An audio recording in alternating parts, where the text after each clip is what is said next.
Testing. Okay. Hey there, everybody, and welcome back to another episode of Cool Beans Hot Stuff.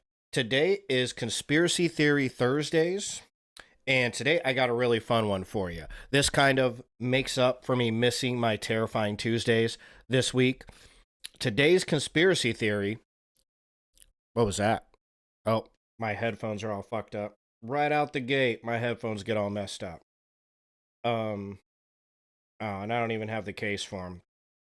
So right out the gate, we're going to have to be right back because I got my case sitting upstairs. So give me a minute and I'll be right back.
All right, let's try again.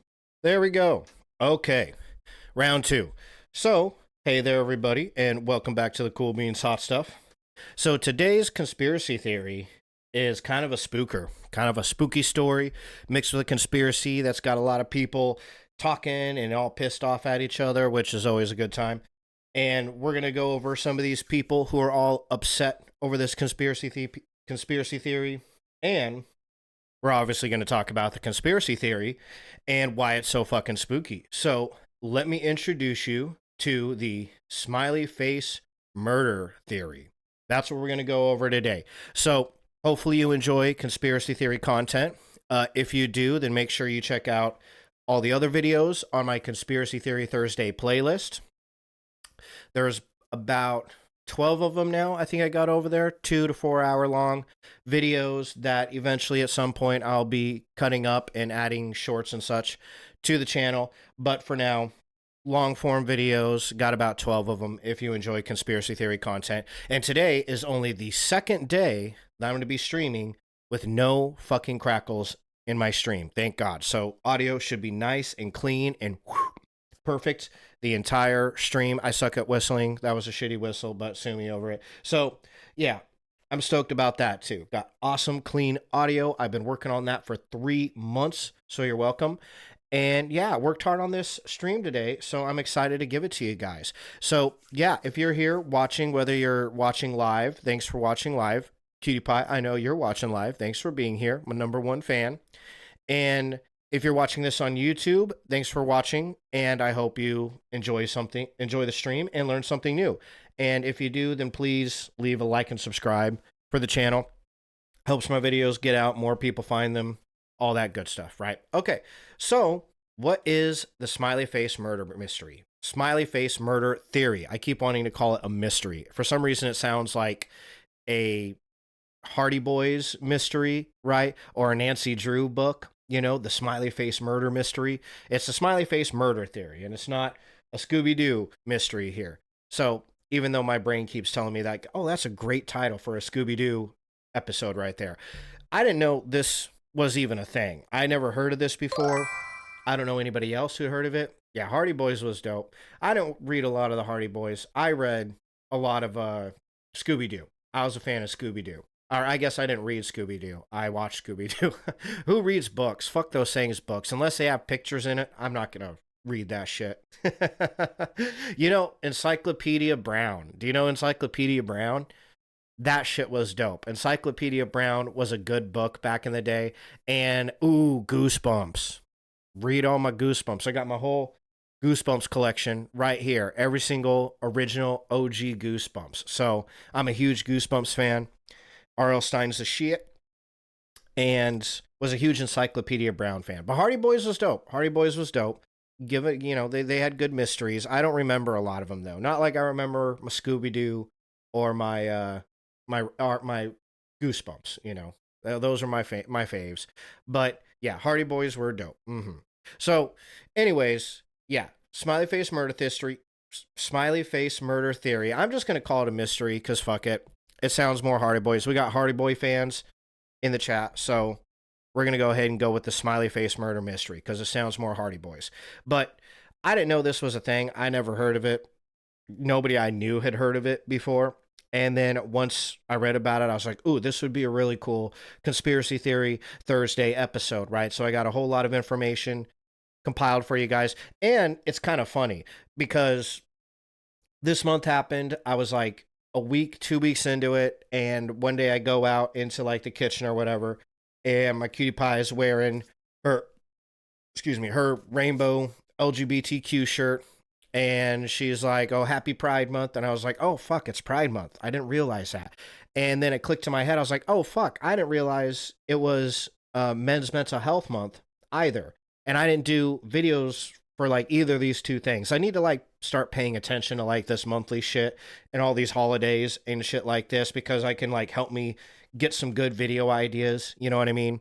And I didn't prepare anything for this month though. It's Men's Mental Health Awareness Month and Pride Month, and didn't have a single video ready for either of those two things. So I was like, well, you know what? Like, I'll maybe put something together next month, or I'll think of a couple good ideas.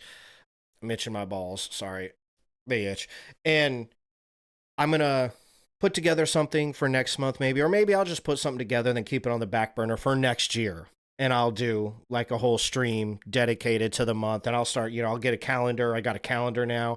I haven't looked at it yet, but I'll get a calendar and start, making videos, because it only makes sense. It's good business, right? And even my cutie pie was like, what are you doing? Like, come on, don't be stupid. And I was like, yeah, no, people are going to, if you have the Pride video or the men's health awareness video, whatever, you're going to bring more people in because it's in, posts all over social media and shit. So it just makes sense too. I need to start doing that.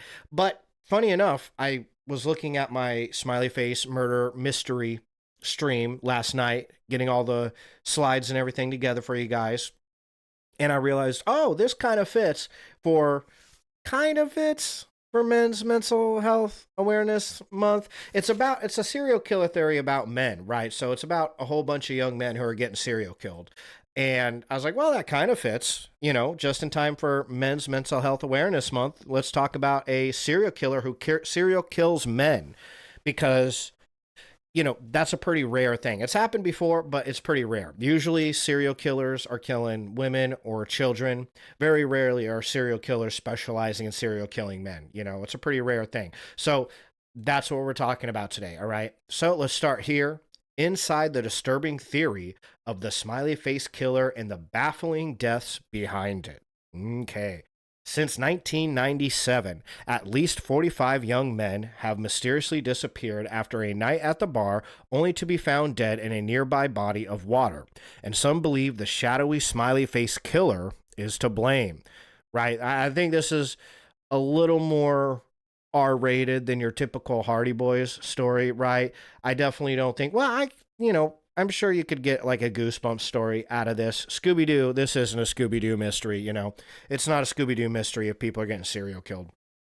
Between 1997 and 2017, authorities pulled the dead bodies of more than 40 young men out of rivers and lakes in more than 25 cities across 11 states. Wow. So that's a pretty prolific serial killer. 11 states, 25 cities.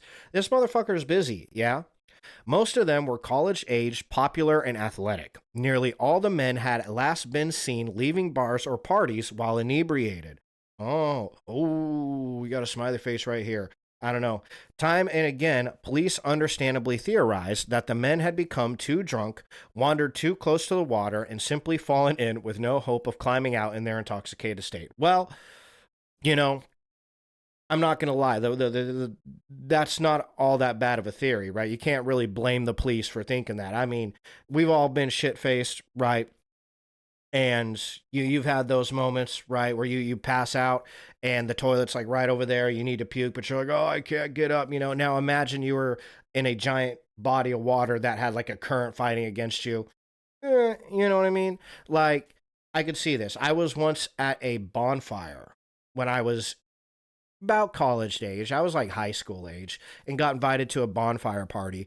And because I don't go party near bodies of water, fucked up shit happens at bodies of water. Yeah, you know what I'm saying? If you don't get eaten by a shark, you fucking fall in and drown, or some asshole serial kills you. So fuck bodies of water, right? I'm from Wyoming. That's what we say out there. It's written on the Wyoming flag. Fuck bodies of water. So I'm not a fan of water particularly. I can swim, but as long as it's in a pool, that's the only way I'm getting near it. And chlorinated, got all the little kids peeing in it and shit. So I don't go anywhere near the water, but I'll go to a bonfire party. I went to a bonfire party when I was like 16, 17 years old, something like that. It couldn't have been 17 or 18 because it couldn't have been 16 or 17 because I was on probation. So I had to have been like 15 or 18, somewhere around there.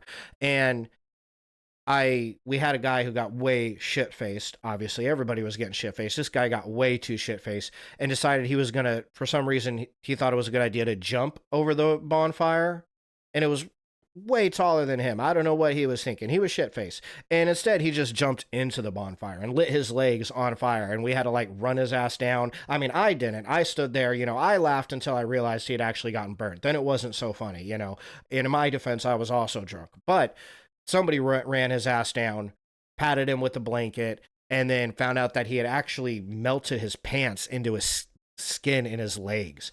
And then they had to send his ass to the hospital, get his pants removed. So, and as far as I'm aware, that dude still, you know, he's had kids, so his penis survived. So that's good. Really, it could have been a lot worse for him, right?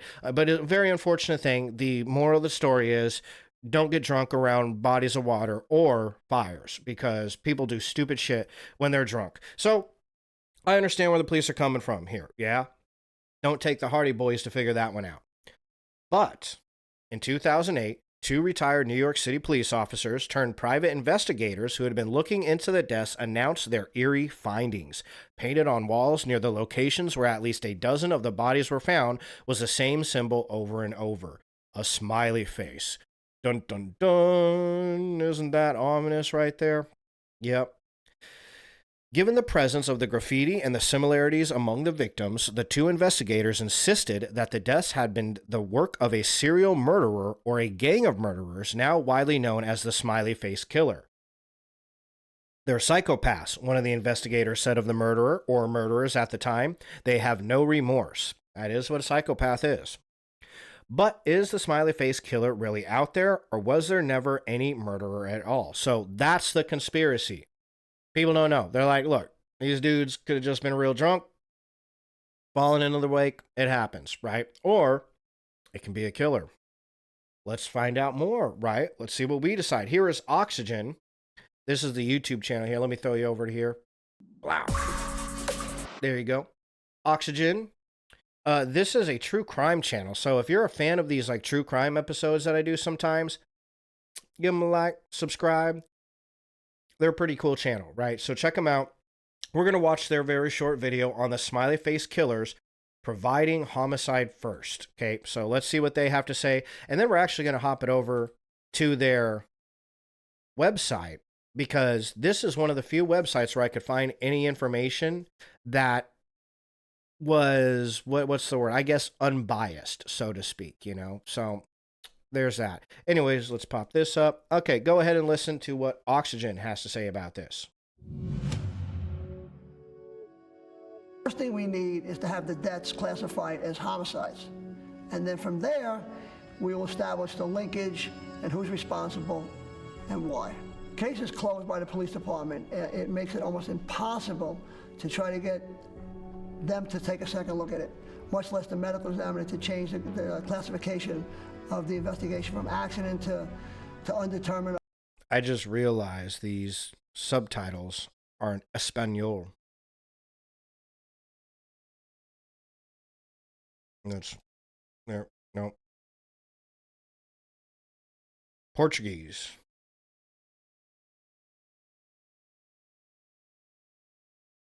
Let's go to English. Okay, here we go. Let's try again. Undetermined to homicide. everybody keeps saying, well, let's work on these cases and get them linked and everything. No, let's get them separately investigated, and when law enforcement starts to wrap up these individual cases, then this system, this organization will fall apart. To say that, oh, nobody's talking, so therefore it doesn't exist, that's baloney. They're not putting any pressure on these people. They're just writing them off as accidents. If they'd start to investigate them and start solving the individual cases, this organization's going to unravel. And now to prove that, obviously there's a whole bunch of steps that have to occur along the way before we can do that.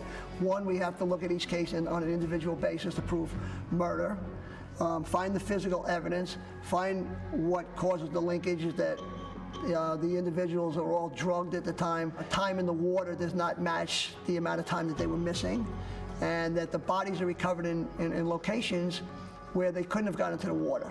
When you put all the pieces together, we're trying to prove homicide first, and then we prove the linkage of who's responsible and why they are doing this. Until law enforcement starts treating these cases as homicides and investigating them and bringing people to justice, this is going to continue.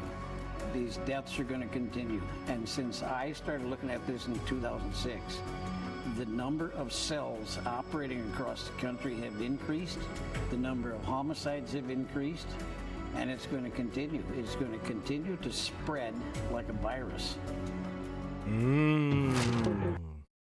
Okay. Immediately, I'm saying the work of angry feminists. That's what I'm saying. This is Scum 2.0. That's what this is. When was this? 6 years ago. So I wonder, well, we have some other sources we'll bring up that's a little bit newer, fresher. But yeah, so those two fellers right there are the private investigators in question. Okay. So let's see, where did they start? Where did this whole thing come about, right? Let's check it out. Inside the first Smiley Face Killer murder. The investigators responsible for popularizing the Smiley Face Killer theory in 2008, Kevin Gannon and Anthony Duarte, those were the two that we just saw talking, based a significant amount of their theorizing on the disappearance of Fordham University student Patrick McNeil in New York City on February 16, 1997. That... Eat a cough. Whew. All right, that was a nasty one. Saved your ears. That night, McNeil was seen leaving a bar called the Dapper Dog on Manhattan's Upper East Side. McNeil's friends and family members searched tirelessly for him alongside police until April 7th, when his body was found floating in the water near a pier in the Bay Ridge area of Brooklyn. It seemed like an accidental drowning, but Gannon disagreed. Oh, let's... Fuck, back here. Hi again. He vowed, this is Gannon, ex-police officer turned private investigator. He vowed to the young man's parents that he would discover the truth. After retiring from the New York Police Department in 2001, he enlisted Duarte, his old partner, and they set out to learn what had happened to McNeil and the other young men who had died under similar circumstances, under the banner of the nationwide investigations firm. Their official report in the case of McNeil found copious evidence suggesting that someone had killed him and then placed him in the water. Intoxication consistent with drugging, a car seen following him after he left the bar, ligature marks on his neck, oh shit, charring on his head and torso, and the fact that his body's position in the water was inconsistent with a typical drowning incident. Oh, that sounds like some pretty good evidence to me. Charring on his head and torso, like they set him on fire? Ligature marks on the neck, that's like bruising, like somebody tied a rope around you. Therefore, Gannon and Duarte concluded that McNeil had been stalked, drugged, abducted, bound, burned, killed, and dumped in the water. Jesus, they did just the whole fucking 9 yards with this guy. The two detectives were sure they had a murderer on their hands, and that McNeil was far from the only victim. Okay, so let's look at some of the other victims. Here are 6 of the alleged victims of the Smiley Face killings. This is back to Oxygen, True Crime. This is one of their articles on it. Over the past 20 years, hundreds of college-age men, yeah, we already know that. In the majority of the cases, the victims were successful students and athletes who disappeared at night after a night out drinking with friends. Yes, we're aware of this. Police theorize they got drunk, fell in the water. More than a dozen of these cases have been outlined by Gannon and Gilbertson's book, Case Studies in Drowning Forensics. We'll get to know who this Gilbertson feller is here in a minute. There are 6 deaths in particular that stand out as potential smiley face murders. So, just for the record, they're not saying every single dude that's been killed in the last, almost 30 years since 1997, right? We're almost on the 30-year mark there, right? 97, 07, yeah. So they're not saying that. They're saying they've looked at similar cases, and even out of the similar cases, they have, what did they say, close to 40? It was in there somewhere. Okay, well, it was somewhere, yeah. 40, something like that. I think it was in this article right here. 45. I was close. No cigarro. 45. Okay, so 45 cases over the course of 30 years, which is a long time, that fit the same criteria, right? And here's the 6, besides the first one that we heard. Because if that's all true with the ligature marks, I always want to say ligament marks, ligature marks, and the burning, that sounds like he was murdered, right? Like that totally sounds like he was murdered. Nobody just, accidentally lights himself on fire and then accidentally strangles himself and then accidentally falls in the water. That's kind of a tough one, right? That's one of those Clinton suicides is what they call those. So let's look at these other 6. Dakota James. Guess we get no picture for Dakota. Dakota James was 23 years old when he went missing in Pittsburgh, Pennsylvania. On January 25th, 2017, around 11:30 p.m., James was walking back to his apartment after a night out drinking with friends and coworkers. He never made it home. Well, obviously, otherwise we wouldn't have been talking about him.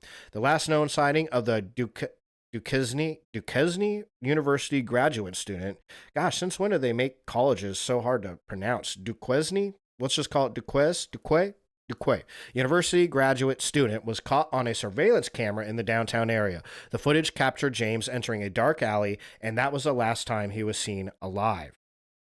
Ooh. The following morning, James did not show up for work. His boss informed his family, who filed a missing persons report 72 hours later. James' parents hired a private investigator who organized a massive citywide search, which led to the discovery of James' body in the Ohio River in March 6, 2017, 40 days after he had disappeared. The Pittsburgh police theorized James fell into the river while crossing a bridge near the city center and drowned. They believed his body traveled for almost 10 miles and even went through a dam before its discovery. James' body, however, had almost no visible damage, which was highly suspicious because it had traveled through heavily trafficked water.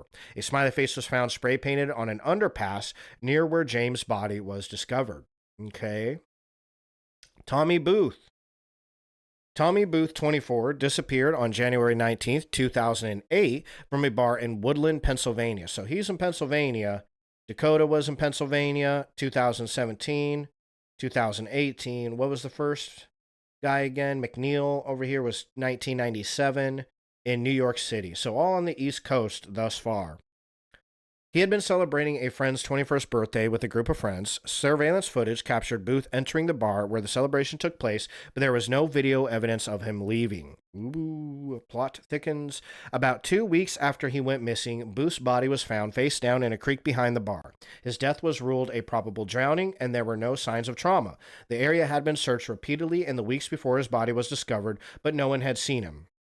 According to former detective Kevin Gannon and Dr. Lee Gilbertson, when Booth was found, his body was in full rigor mortis, which normally dissipates within 24 to 36 hours after death. Time discrepancy.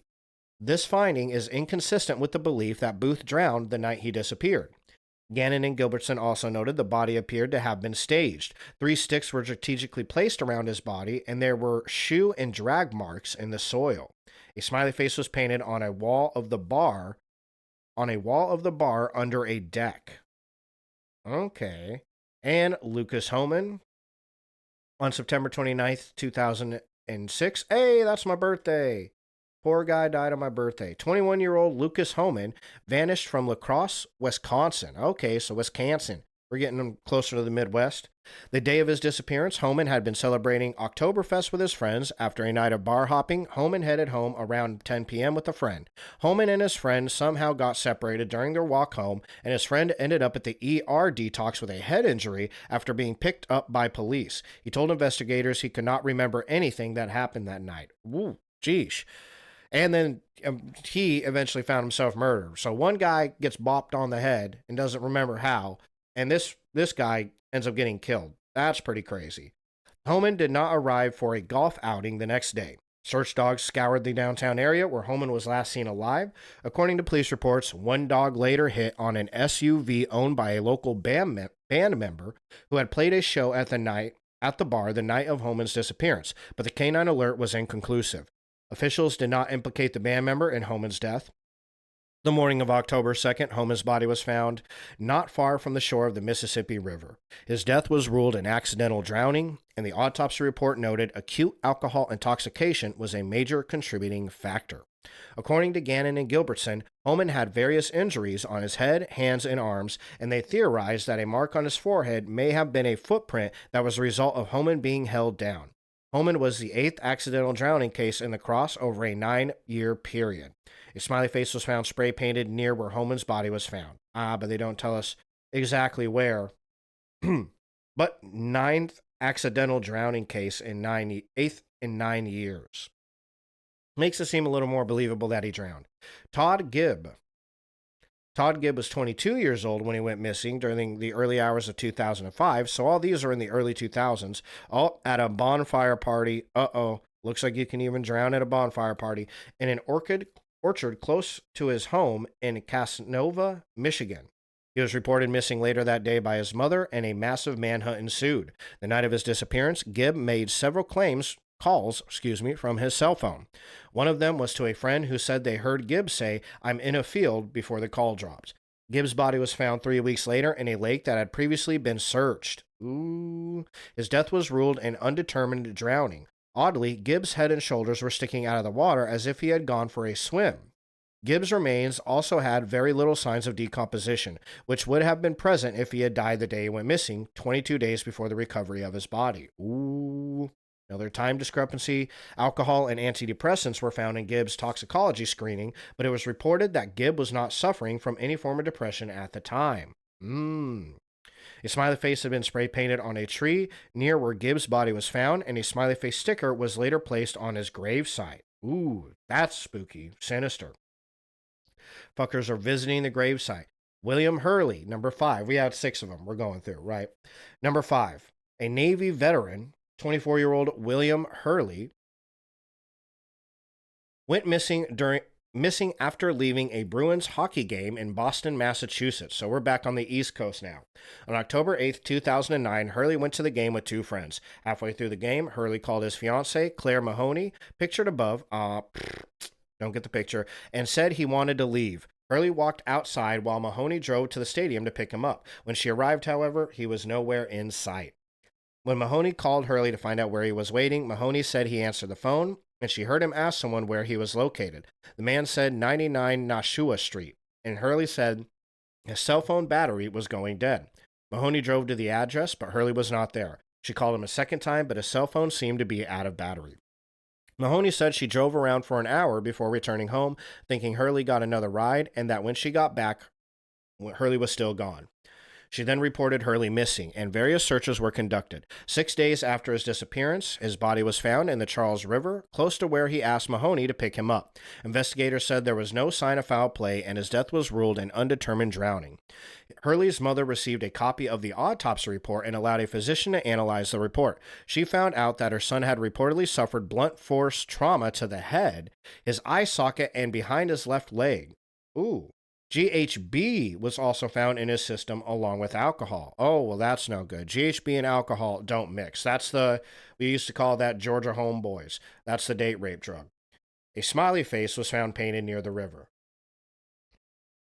Brian Welzian. Okay.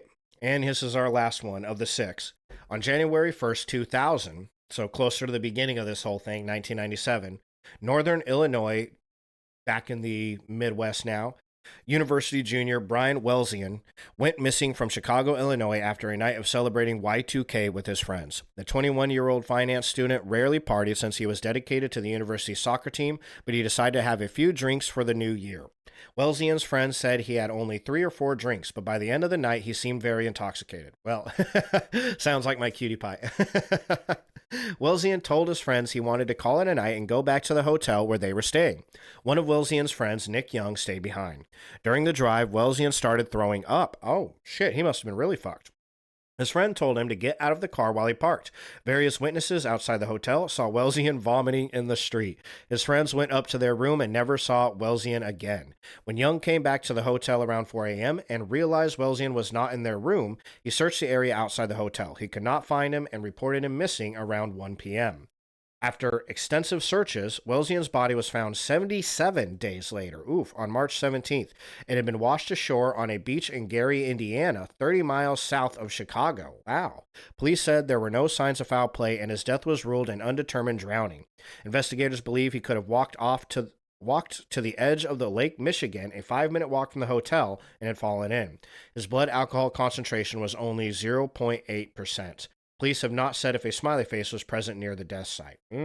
Okay, so that one's a little less conspicuous. But yeah, look at the map that we have here. We got boom, boom. Hey, how do you do this? How do you make a list on Google Maps? Because I need to know how to do that. Okay, here we go. We got Massachusetts. There's New Jersey, Pittsburgh, Michigan. And then we got, where was that? Indiana. That was that one, Gary, Indiana, and then Wisconsin. So got a whole line of a boop, boop, boop, boop. But it started over here, right? Well, this where it started, 2000, 2006, 2007, right? Right? This guy was in 2000, so he's right here in Chicago. That's 2000. 2009 was Boston. So we're a Boston over here. So that's 2000 still starts in Chicago. I'm putting this all together. We're going to do our Hardy Boys rendition right now. 2005 was Michigan. Okay, so that's 2005, 2009. That was 5, right? Yeah, 2005. This is 2006 in Wisconsin. Okay, so 2000, 2005, 2006, and then let's see, where was Pittsburgh and Philadelphia? Where do you guys fall in? Woodland, Pennsylvania was 2008. So Woodland right here, I believe. So 2000, 2005, 2006, 2008, and then the Philadelphia one. Mr. Philadelphia. Oh, Pittsburgh. Okay, so that one was 2017. Oh, wow. Okay, so this guy goes first. So we had 2000, 2005, 2006, 2008, 2009, 2017. And then the very first one, our McNeil was in Manhattan, so that's New York, and that was in 1997. So it goes New York right here in 97, over to Chicago in 2000, over to Wisconsin in 2005, over to Michigan in 2006, then it bumps down here to Philadelphia in 2008, then Massachusetts in 2009, and then right outside Pittsburgh in 2017. So all over the place time-wise. There's not a clear line you can really draw there. He goes boop, boop, boop, boop, boop, and then boop. So final boop over here in Pittsburgh. Okay, out of those 6 murders, because again, supposedly there's 45 of them, right? So here's a timeline of the investigations, not the murders, the investigations. This is Oxygen again. Oxygen is really hip to this particular conspiracy theory, so we're going to be watching a lot of their stuff. They have a lot of interviews and videos that they did with these investigators. So let's check out the timeline of investigations.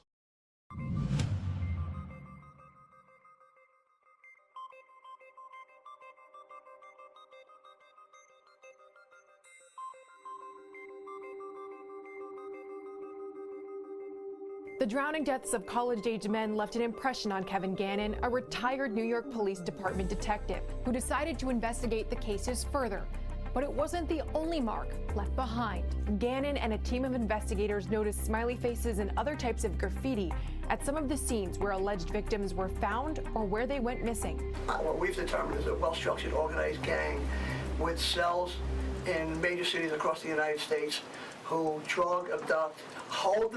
God, that audio is worse than mine. I would take a crackle over that any day. And no subtitles neither. What a bummer.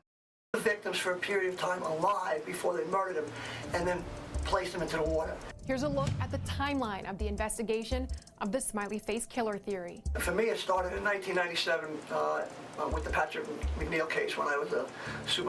These are those same investigators, by the way. We already saw them in the other video. If they weren't recognizable, I recognize this guy's, they call that a Hollywoodian goatee, where it kind of doubles back along the chin.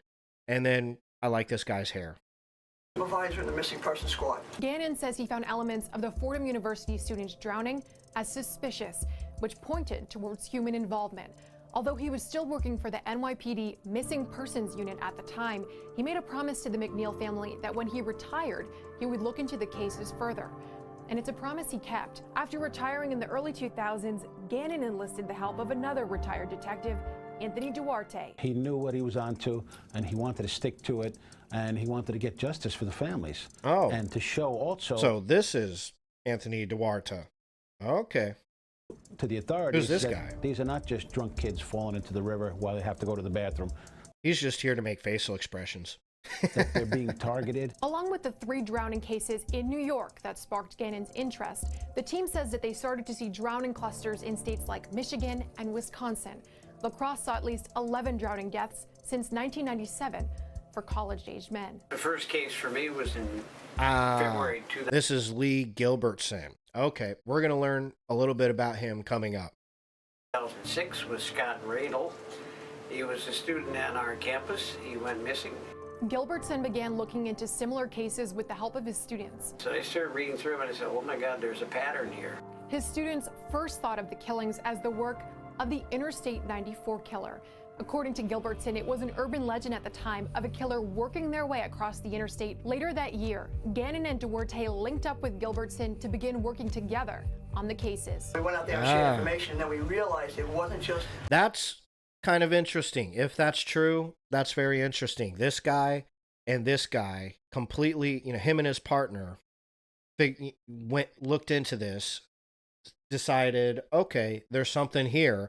This guy, completely separate, was looking into it with his class and also decided, okay, there's something here. Now they're all linked up, got their goatees all nice and shaved, the hair all done did, and doing interviews about it together.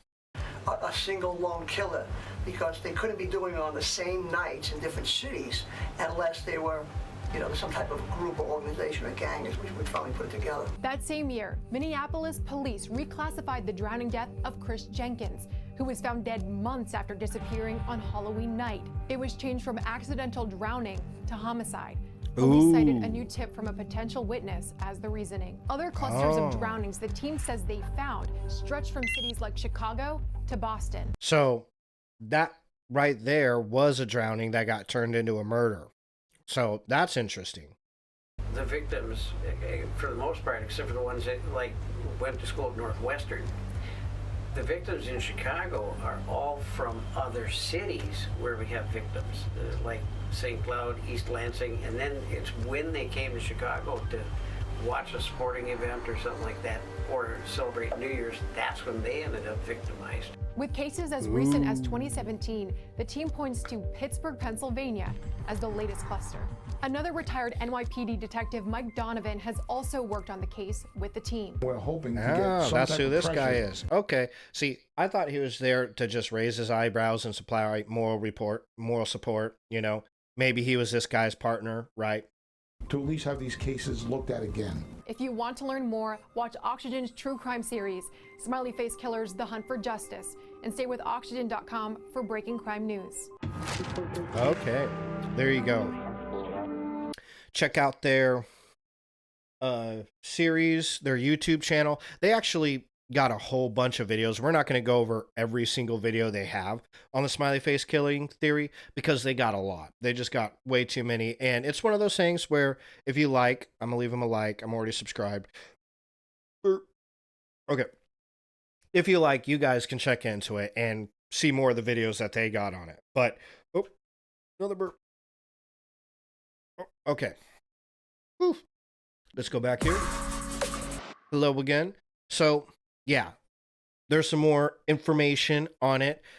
Kind of, it's a very rough timeline, not like a bona fide year by year timeline, right? I didn't think they were really going to give us that because it's only a 4-minute long video, but there is some kind of timeline there, right?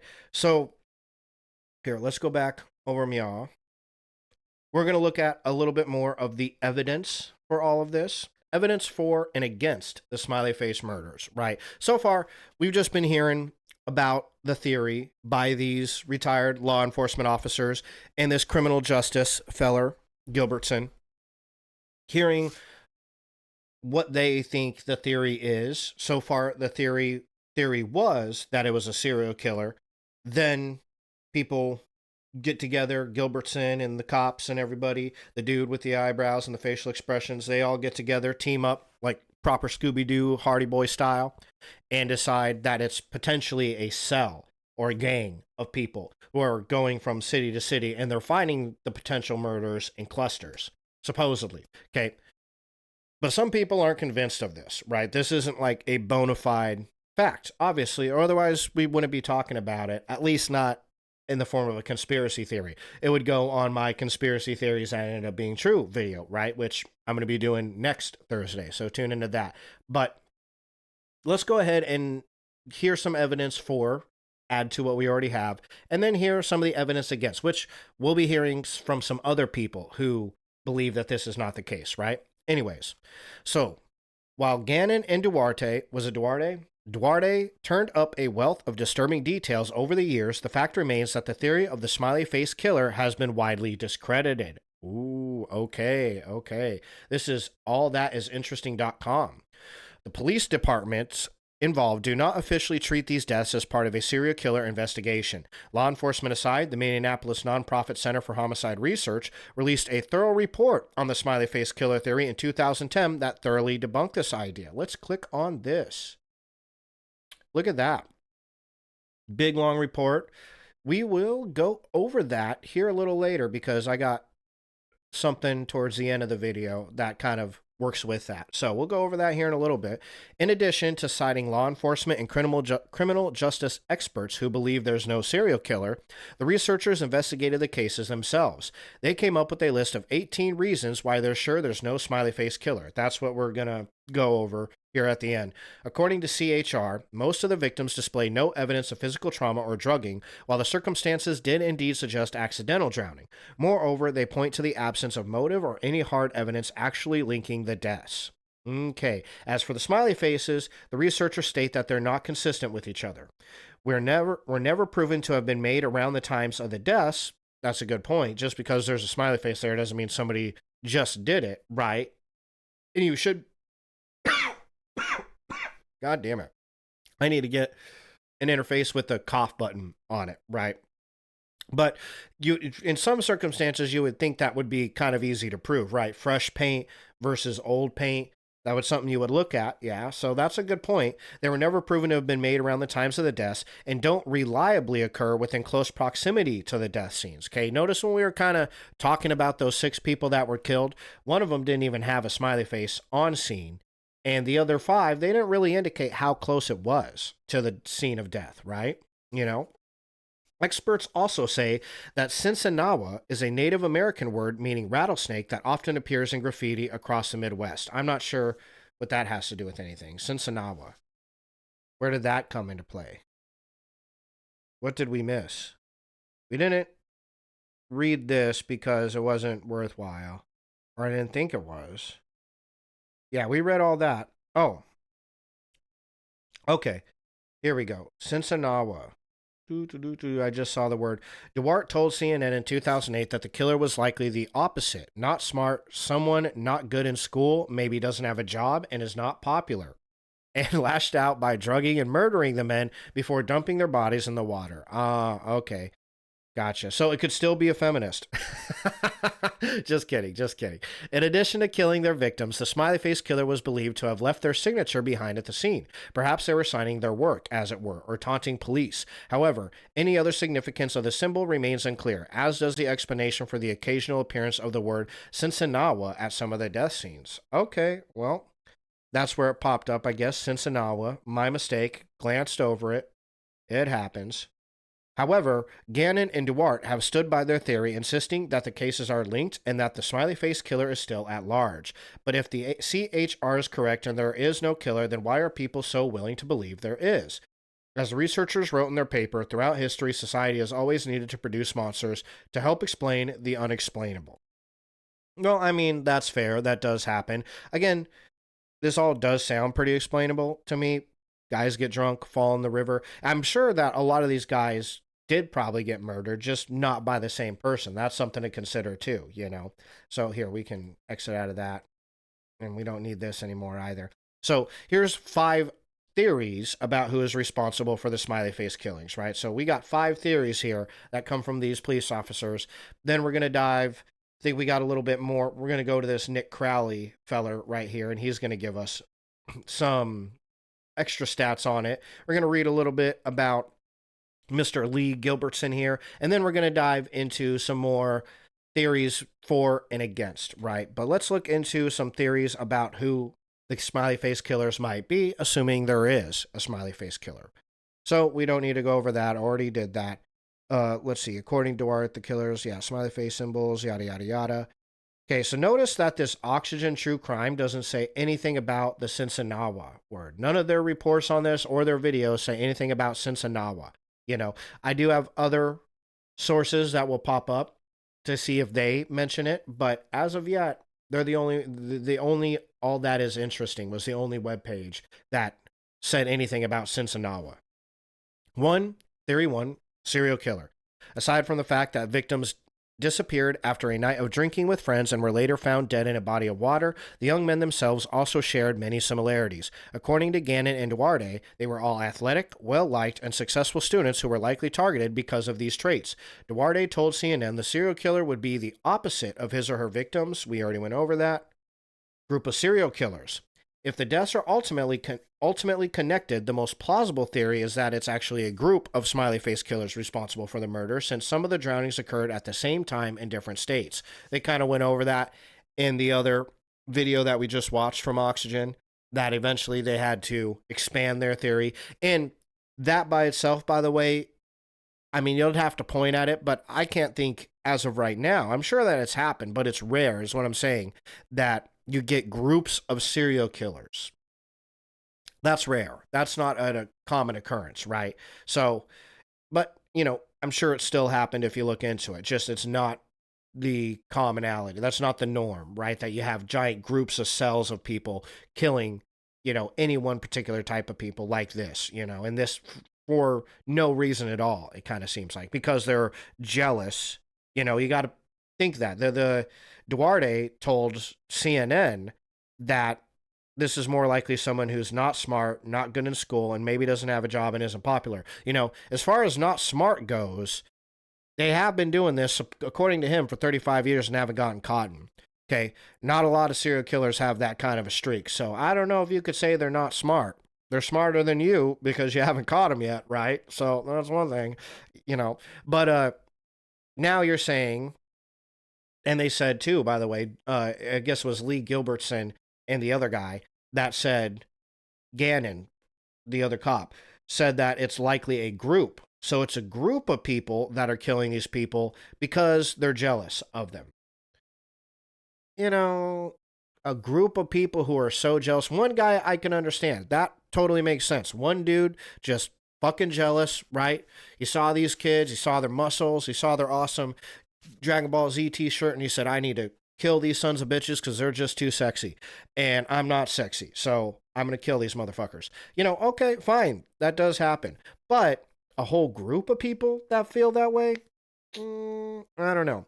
It's so widespread. We have so many different victims in so many different areas, Duarte told CNN. It would, in my view, be impossible to be one person. Okay, so there's the same guy who told CNN that it's likely somebody who is not intelligent, not good in school, doesn't have a job, and is unpopular. Now telling CNN it's likely a group of these people. I have a hard time believing that it's a group of idiots. Not to say that idiots don't group. They are. Idiots are herd animals if you've ever seen one, right? If I've ever heard of one, an idiot would be your exemplar of a herd animal. But I have a hard time believing that a group of stupid people decided that smart person over there pisses me off. Let's just kill a whole bunch of them. But, stranger things have happened, yeah.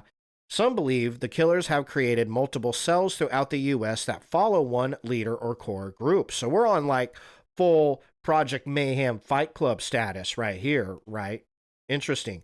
Number 3 could be gang initiations. Ooh, now the theories are getting interesting. Another theory that hinges on multiple murderers is that the killings are a gang initiation. In order to join the Smiley Face gang, okay, you had me right until you named it the fucking Smiley Face gang, which, hey, look, I guess I shouldn't speak so soon, okay, because, I mean, when I worked for the detention center, we had a list of gangs that we had to know about. I think it's the Big Motherfucking Gorilla Gang. Yes, that is the name of a prison gang. Black Gorilla Family. That's it. The Black Gorilla Family. Excuse me, all to hell. The Black Gorilla Family. The Untouchable Gorilla Stone. The Untouchable Gorilla Stone Nation Gang. Yes, that is the name of an actual prison gang. The Untouchable Gorilla Stone Nation Gang. And they actually changed their name to Black Gorilla Family. So you got the Black Gorilla Family, the Untouchable Gorilla Stone Nation Gang. You got the Nazi Lowriders. That's the name of a gang, the Nazi Lowriders. They are Hispanic Nazis. So that's a thing. And, so, okay, fine. What's the name? There's like prison gang called like the Feisty Doritos or something like that. Prison gang, Feisty Fajitas or something to that effect. South Texas Fajita Bandit. No, that's not it, but that's hilarious. The Fajita Heist. Oh, come on. What was it? It was like Spicy Doritos or Feisty Fajitas or something like that. Barrio Azteca. No, that's not it. The Black Gorilla Family. Dead Man Incorporated. The Texas Mexican Mafia. No, that's not it. Tango Blast. That's what I'm thinking of. Okay, I was way off. Okay, the Tango Blast. That's what I'm thinking of. Okay, they're a pretty serious group of hombres. You don't want to fuck with the Tango Blast. Oh, look at that. Nazi Lowrider. See, I totally wasn't lying to you. That's a real gang. The Nazi Lowriders, Tango Blast. Okay, I mean, I feel like that's Public Enemy number 1. Okay, is another prison gang. All right. So, but the Tango Blast.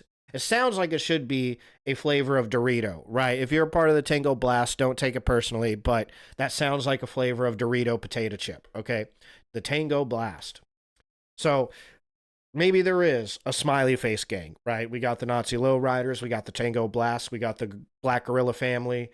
I forget the name of the other ones, but we have some names for prison gangs that, if they weren't gang members, you would be like... But since they're gang members, you don't laugh too loudly, at least not if they're in the room, right? So okay, fine, maybe there's a Smiley Face gang. I have to say though, I've never heard of nothing called a Smiley Face gang. That doesn't mean it doesn't exist. I'm not like a fucking gang expert, but like I said, when I worked at the detention center, we did get lists of gangs that we needed. That's how I heard about the Tango Blast and how I heard about the Nazi Lowriders and the Black Gorilla Family was because they are real gangs, and we did need to know that these things do exist, and we could potentially run into them on the fucking job because you work at a detention center. So you needed to know that these gangs existed and at least have an idea of what like their insignias look like and things like that, right? So, I've never heard of anything called a Smiley Face gang. Oh, for fuck's sakes. What is going on here? So we just had a disconnection. I don't know if I'm still connected or not, or if anybody can see me or hear me. Might have popped in and out there. I don't know yet. Still trying to figure out what's going on. Looks like it's streaming. Cutie Pie, if you're watching, am I still live? I guess my Google says I'm still streaming, but my Twitch is looking a little funky. Yeah, it says I'm not live on Twitch. So I don't know what happened there. Let's go back to, it's not letting me go there. It says I'm not live on Twitch. Yeah, I don't know how she's doing that. Oh. Okay, well, it said my OBS just reconnected, so that's good. And it says it's reconnecting to my, yeah, looks like it put me off of Twitch. Well, that's a fucking bummer. Well, now I'm reconnected. Mute while I'm making nasty noises, but let's pop this back up. Well, that is a massive bummer. And I'm back to live to being on Twitch. Well, that's good. Okay, that's nice. But yeah, my OBS disconnected there for some reason. What a bummer that is. Okay, well, whatever. We're back, and it didn't look like anybody was watching anyway, so that's probably good. And I can edit that out in the YouTube video, so whatever. Anyways, like where I was at, so could be a gang initiation. I've never heard of a smiley face gang, like I kind of just went over. It's at least not anywhere in prison. Just means that they might have not gotten caught yet, you know. But prospective members would hypothetically have to murder a person of the gang's choosing. The smiley face gang could be targeting intoxicated, college-aged men who walk home alone at night after partying. That's quite a very specific person to target there. But okay, whatever. That's a more, you know, now we're talking about something that we weren't talking about earlier, gang initiation. Okay, interesting. 4, they drown. Okay, so 4 theory, pretty obvious one. With the exception of one case, all of the potential smiley face killings have been ruled accidental or undetermined drownings. We already talked about that one case. Local police forces stand by these rulings, and the FBI has also denied any possibility of the deaths being homicides. The FBI said in a 2008 statement, "To date, we have not developed any evidence to support links between these tragic deaths or any evidence substantiating the theory that these deaths are the work of a serial killer or killers. The vast majority of these instances appear to be alcohol-related drownings." One father, Bill Stosdak, whose son Josh's body was found in the Hudson River after he was last seen in a bar in Albany, New York in 2007, does not agree with his death being ruled an accident. Sostak told CBS Good Morning America that he watched surveillance footage of his son inside the bar looking fairly sober, then staggered outside of the bar only moments later. Reportedly, Stozak believes that tight municipal police budgets are partially responsible for the lack of homicide investigations. I don't know how entirely true that is. You know, you're a father, your son goes disappearing, or this happens, you know, that's hard. You know, you would want to, in this case, I understand what, I agree with what the previous article has said.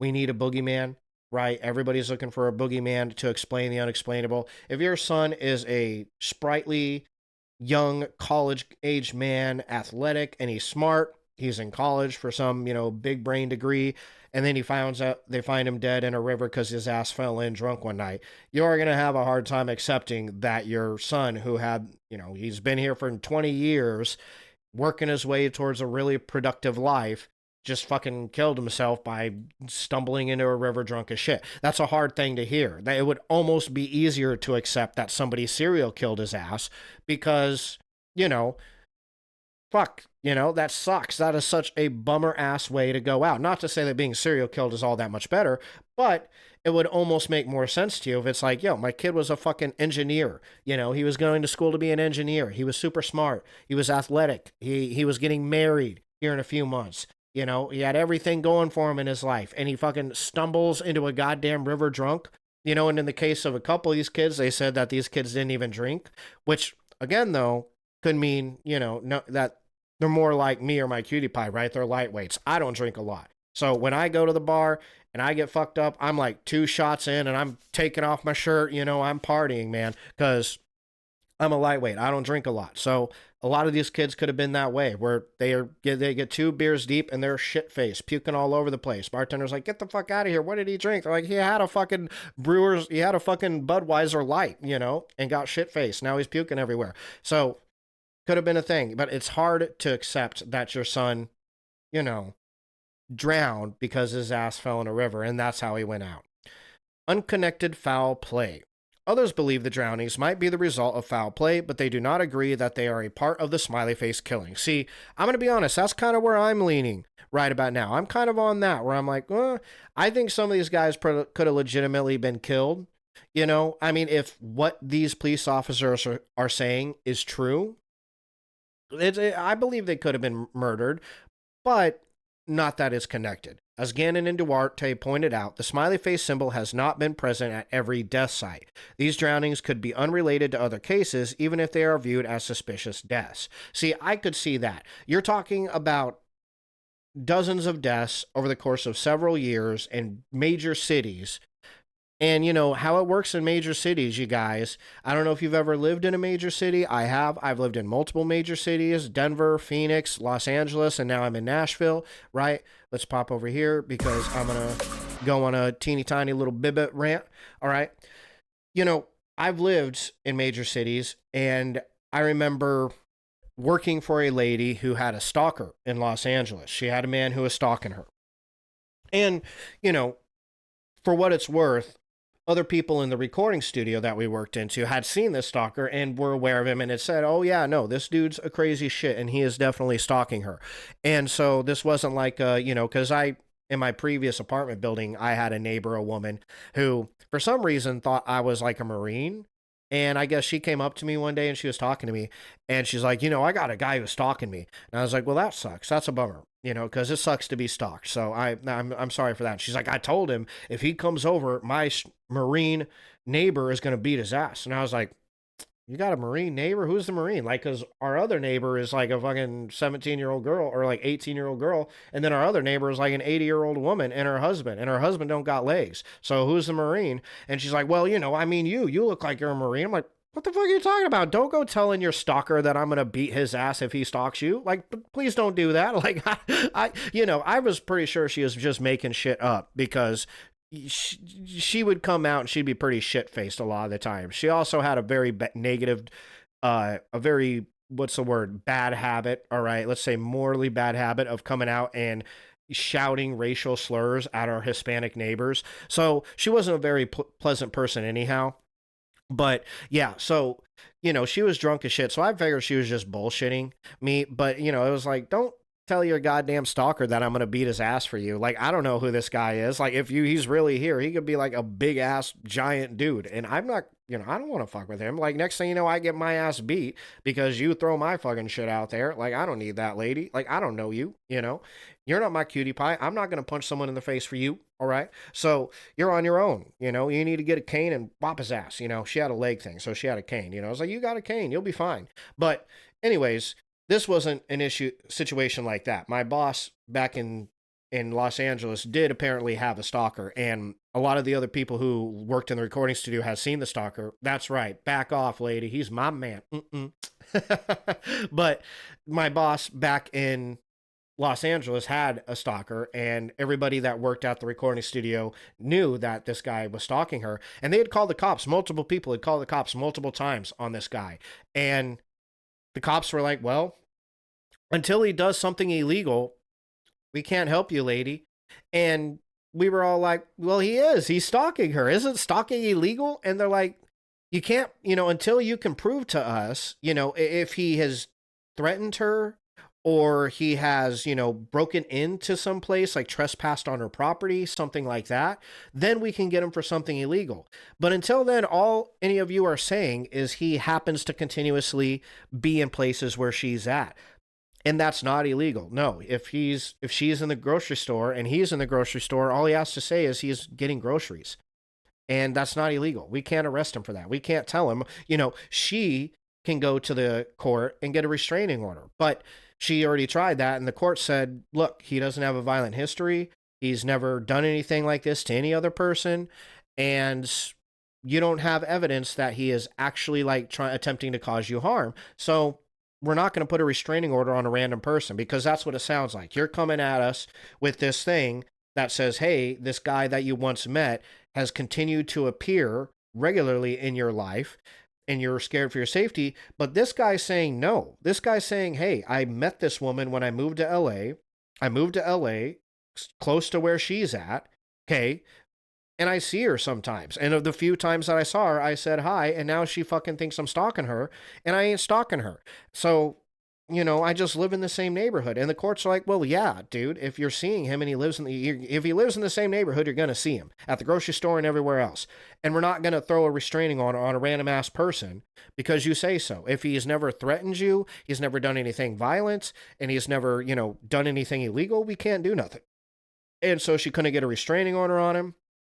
The cops couldn't do anything, and in the meantime, everybody in the recording studio, I guess I had just learned about it. So it's not like I was there and I was like fucking for this lady too. I was like, hey, I don't want to be in this shit. You know what I'm saying? But, everybody else in the studio was like, oh no, dude, he's constantly across the street, like staring at this fucking place. He just sits on the stoop across the street all day for hours and stares at her through the window.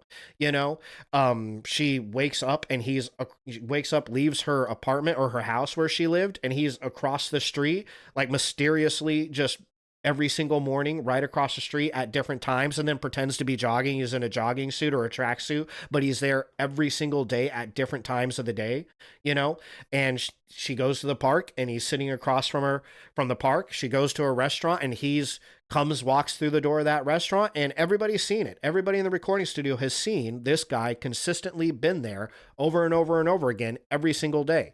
And that's still not enough for the cops to do anything. And it's still not enough for the courts to put a restraining order. So if you've lived in a major city, it is very possible. It is very likely things happen. Well, shit, when I left Los Angeles, they had a shooting in the neighborhood where I lived. 3 people got shot, and it took the cops 45 minutes to respond to the active shooter situation. So because of the traffic. So it is very plausible when you live in cities. I'm not trying to shit on the cops here, but it is real that the cops are busy and they have a lot to do, and they don't got time to fuck around with shit. If it looks like you fell in the river, then that's what we're going to go with.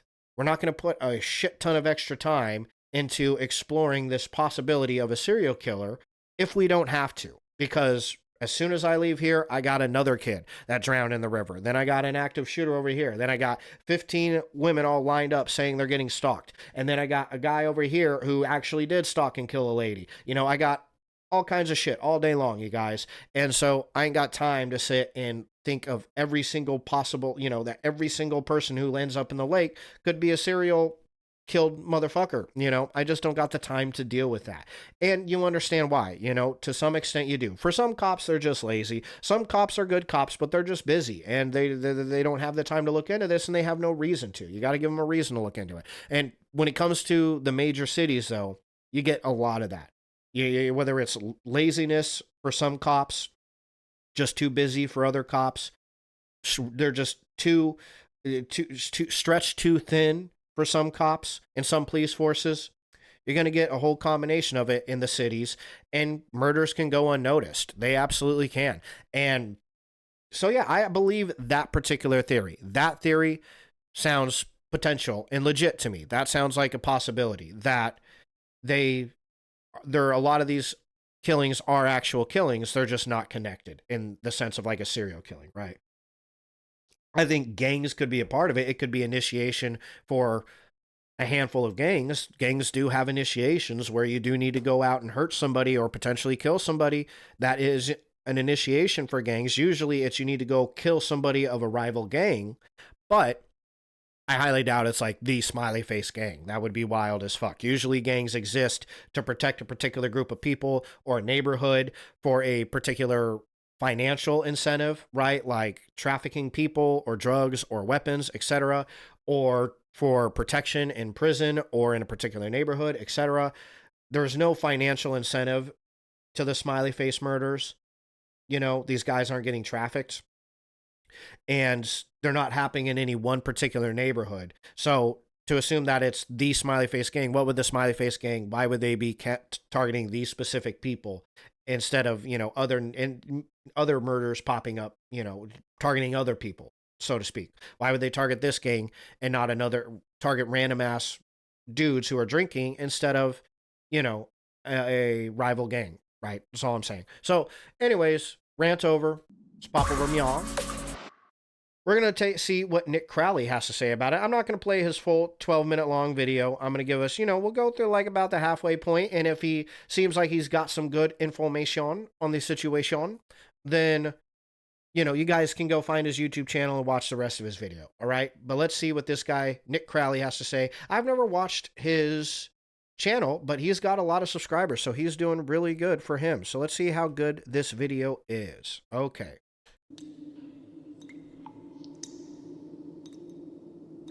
I really like the sound effects. The wind, that's nice. Spooky.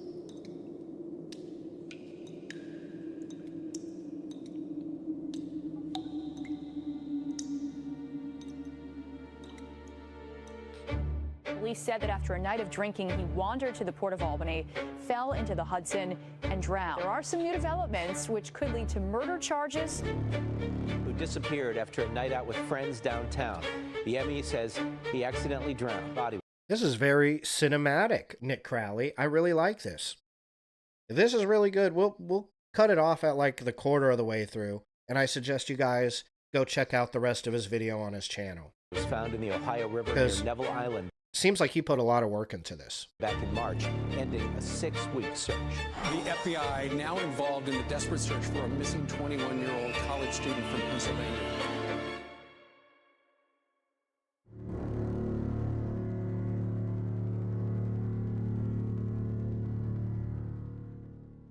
I don't know Sinister. where I am. I'm so cold. Please help me.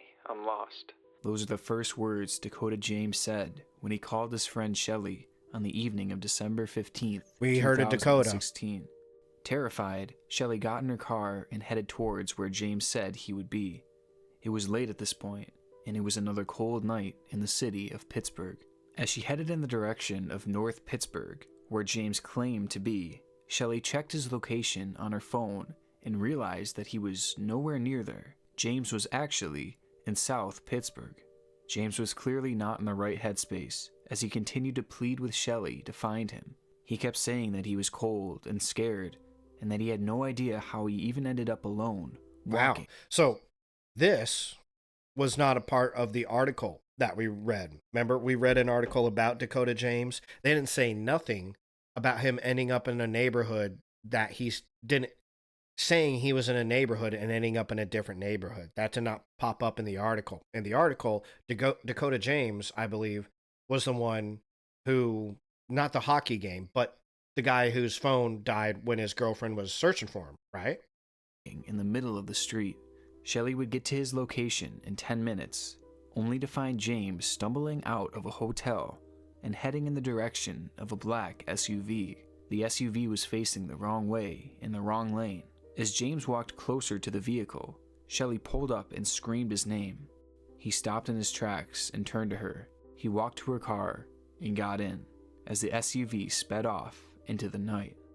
Oh, wait, this is a completely different person. Okay, never mind, because we had that one kid, Dakota, that got, taken out. This sounds like a completely different person because he survived. James was confused, crying, and overwhelmed with everything that was going on. He said that he had gone out to the bars at 7:15 p.m. with some coworkers, but remembered nothing after that. His words were clear, and Shelley noticed that when he walked to the car, he walked in a straight line. He had blanked for 4 hours, but it was clear to Shelley that he was not drunk. Rather, it appeared that Dakota James had been drugged. Ooh. Relieved to be in the car and safe, James didn't wish to talk about the situation anymore, and the conversation with Shelley was over. What a poopy place to have an ad. There's never no good place to have an ad. 5 weeks later, Dakota James would disappear after a similar night of bar hopping with the same coworkers. It would be 40 days before his body was found in the Ohio River. Yes. Okay, so this is the guy. Wow, that's a whole part of the story that Oxygen missed there. Yeah. Damn. That makes it way more interesting. Okay. His bloodstream was GHB, also known as the date rape drug. His body seemed to be in a good condition, despite it being found in the water. Marks were also found on his neck that seemed consistent this with is the guy. strangulation. Officials later determined that James's death was an accidental drowning and that he had simply fallen off the Roberto Clement Bridge on his way home from the bar. 11 smiley faces had been graffitied onto that very bridge. It's clear why this conclusion rubbed many the wrong way. Sure. From the drugs in his system to the previous story told by Shelley, things definitely seemed sketchy. But as it turns out, there was even more evidence to suggest that an accidental drowning could not have been possible. For starters, a transaction was made on his credit card that was supposedly found on his body. The transaction was made 2 days after he had disappeared and supposedly fallen into the water. Ooh, shit. Yeah, plot thickens. The thick plotting's here. So, I wonder if this is the guy whose death was later ruled a potential homicide, because it would be crazy if not, right? Also, as I mentioned before, his body was in pristine condition, which would not have been possible if he had really been in the water for 40 days. This shocking case seems to many like a clear-cut murder, and many view this as a rare mistake by officials. But the truth is that this case is similar to hundreds of others. All across the United States, cases that appeared to be clear-cut murders have been dismissed and blamed on accidental drownings by authorities. 2 retired New York detectives by the name of Kevin Gannon and Anthony Duarte discovered this disturbing trend. That's a very dramatic picture. Many years ago. And it is worth noting that together they have more than 40 years experience, and they were extremely well-respected detectives throughout their career. Together, they have theorized that all these strange accidental drownings may be connected. In many of these questionable cases, the victims are almost always males, they are always white, they're college-aged, athletic, intelligent, and popular. They disappear from bars or parties, and typically the victim acts drunk despite only having a few drinks or none at all. Many show evidence of drugging, with at least 30 testing positive for GHB. That's kind of crazy. See, we're going to have to look into that study that I popped up. Let's do this real quick. This Ooh. Center for Homicide Research, and see what they have to say about it. They have the list. Several problems exist with the theory of the smiley face killer. We'll look into that. 18 reasons, right? 18 of them. Yeah. Interesting. Because if there's 30 of the 40 that they found that had GHB in their system, okay, we're going to have to hop over here. Look, so I have a little experience with GHB. All right. Mom, if you're listening, turn this off. So, thankfully, I was never date raped, nor did I ever date rape anybody. Okay. GHB is a party drug. Okay. A lot of people don't know that, but it's in the same vein of, your good old fashioned ecstasy and your marijuana and all your fun time party drugs. It's a liquid. Normally, it comes in a little liquid, and you just drink a tiny little bit, just a little weeny little sliver, just like that. It can fit in a thimble, and it gives you the experience of being totally fucking shit-faced for only like 3 hours. And then it's like, boop, you're just done. It just goes away. And you're like refreshed. You're normal. You don't have to you're not like hungover. You're not like sick to your stomach. There's no come down off of it like there is with every other drug that exists. And for that reason, it is a lot of fun. But you do not mix it with alcohol. That's the big thing. That's the big no-no. If just a thimble is enough to make you feel drunk for like 3 hours, then imagine taking that and adding an actual beer to it. Even just a single beer turns into like blackout central, right? And that's why it's used horrifically to do very bad things to people after they've taken it. Because, yeah, you mix it with even a little bit of alcohol, and you're going to be outski for several hours. And outski. You know what I'm saying? Like blackout outski, brownout outski. You're outski. You're done. You're going nowhere. Where you going? You're going nowhere. That kind of thing. So, that is the thing here is like GHB in their system. It could be that they're just partying. On the other side of that, it's really hard to get that shit because it's very, no, you do not want to be, for the kids out there, don't do GHB, don't do drugs, children, but also don't ever try to go and fuck with GHB. Not because it's particularly dangerous, it is. You know, if you drink with it, you could hurt yourself, but you do not want to get caught with it. That is one drug you do not want to have on you if the police pull your ass over, okay? Because you have that shit on your person, you are going to get some serious charges because the assumption is you're not going to be partying with it. You're doing nasty things to people, you know? And for the most part, I got to be honest, I kind of agree with that because it is so easy to do horrible things to people with that drug. It's worth our society frowning very heavily on you having it on your persons and going with that assumption, right? It's just for the safety of the people in our society, right? That we kind of got to take it pretty hard with that drug. You know what I'm saying? So I tend to agree with that idea of treating it as such.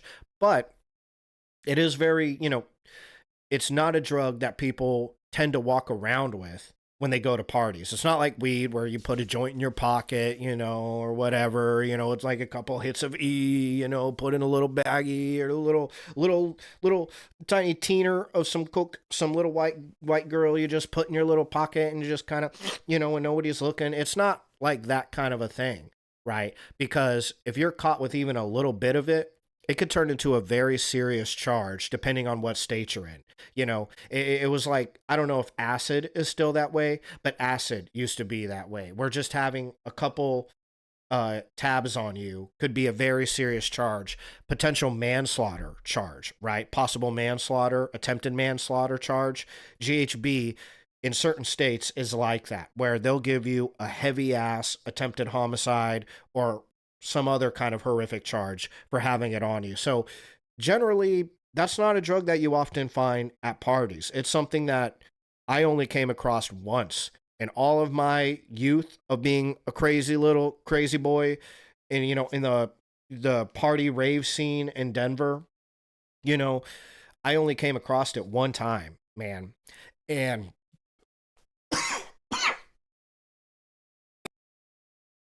that time I had no excuse. My mute button was right there. But anyways, yeah, I've only came across it one time, you know, so it's a pretty rare. That doesn't mean other people don't have better access to it, but the chance that you have 30 of these dudes that all had regular access to it, you know, that would absolutely explain why they were all acting so shit-faced off of like 2 drinks, you know, is because that's exactly what GHB does to you. So bad stuff.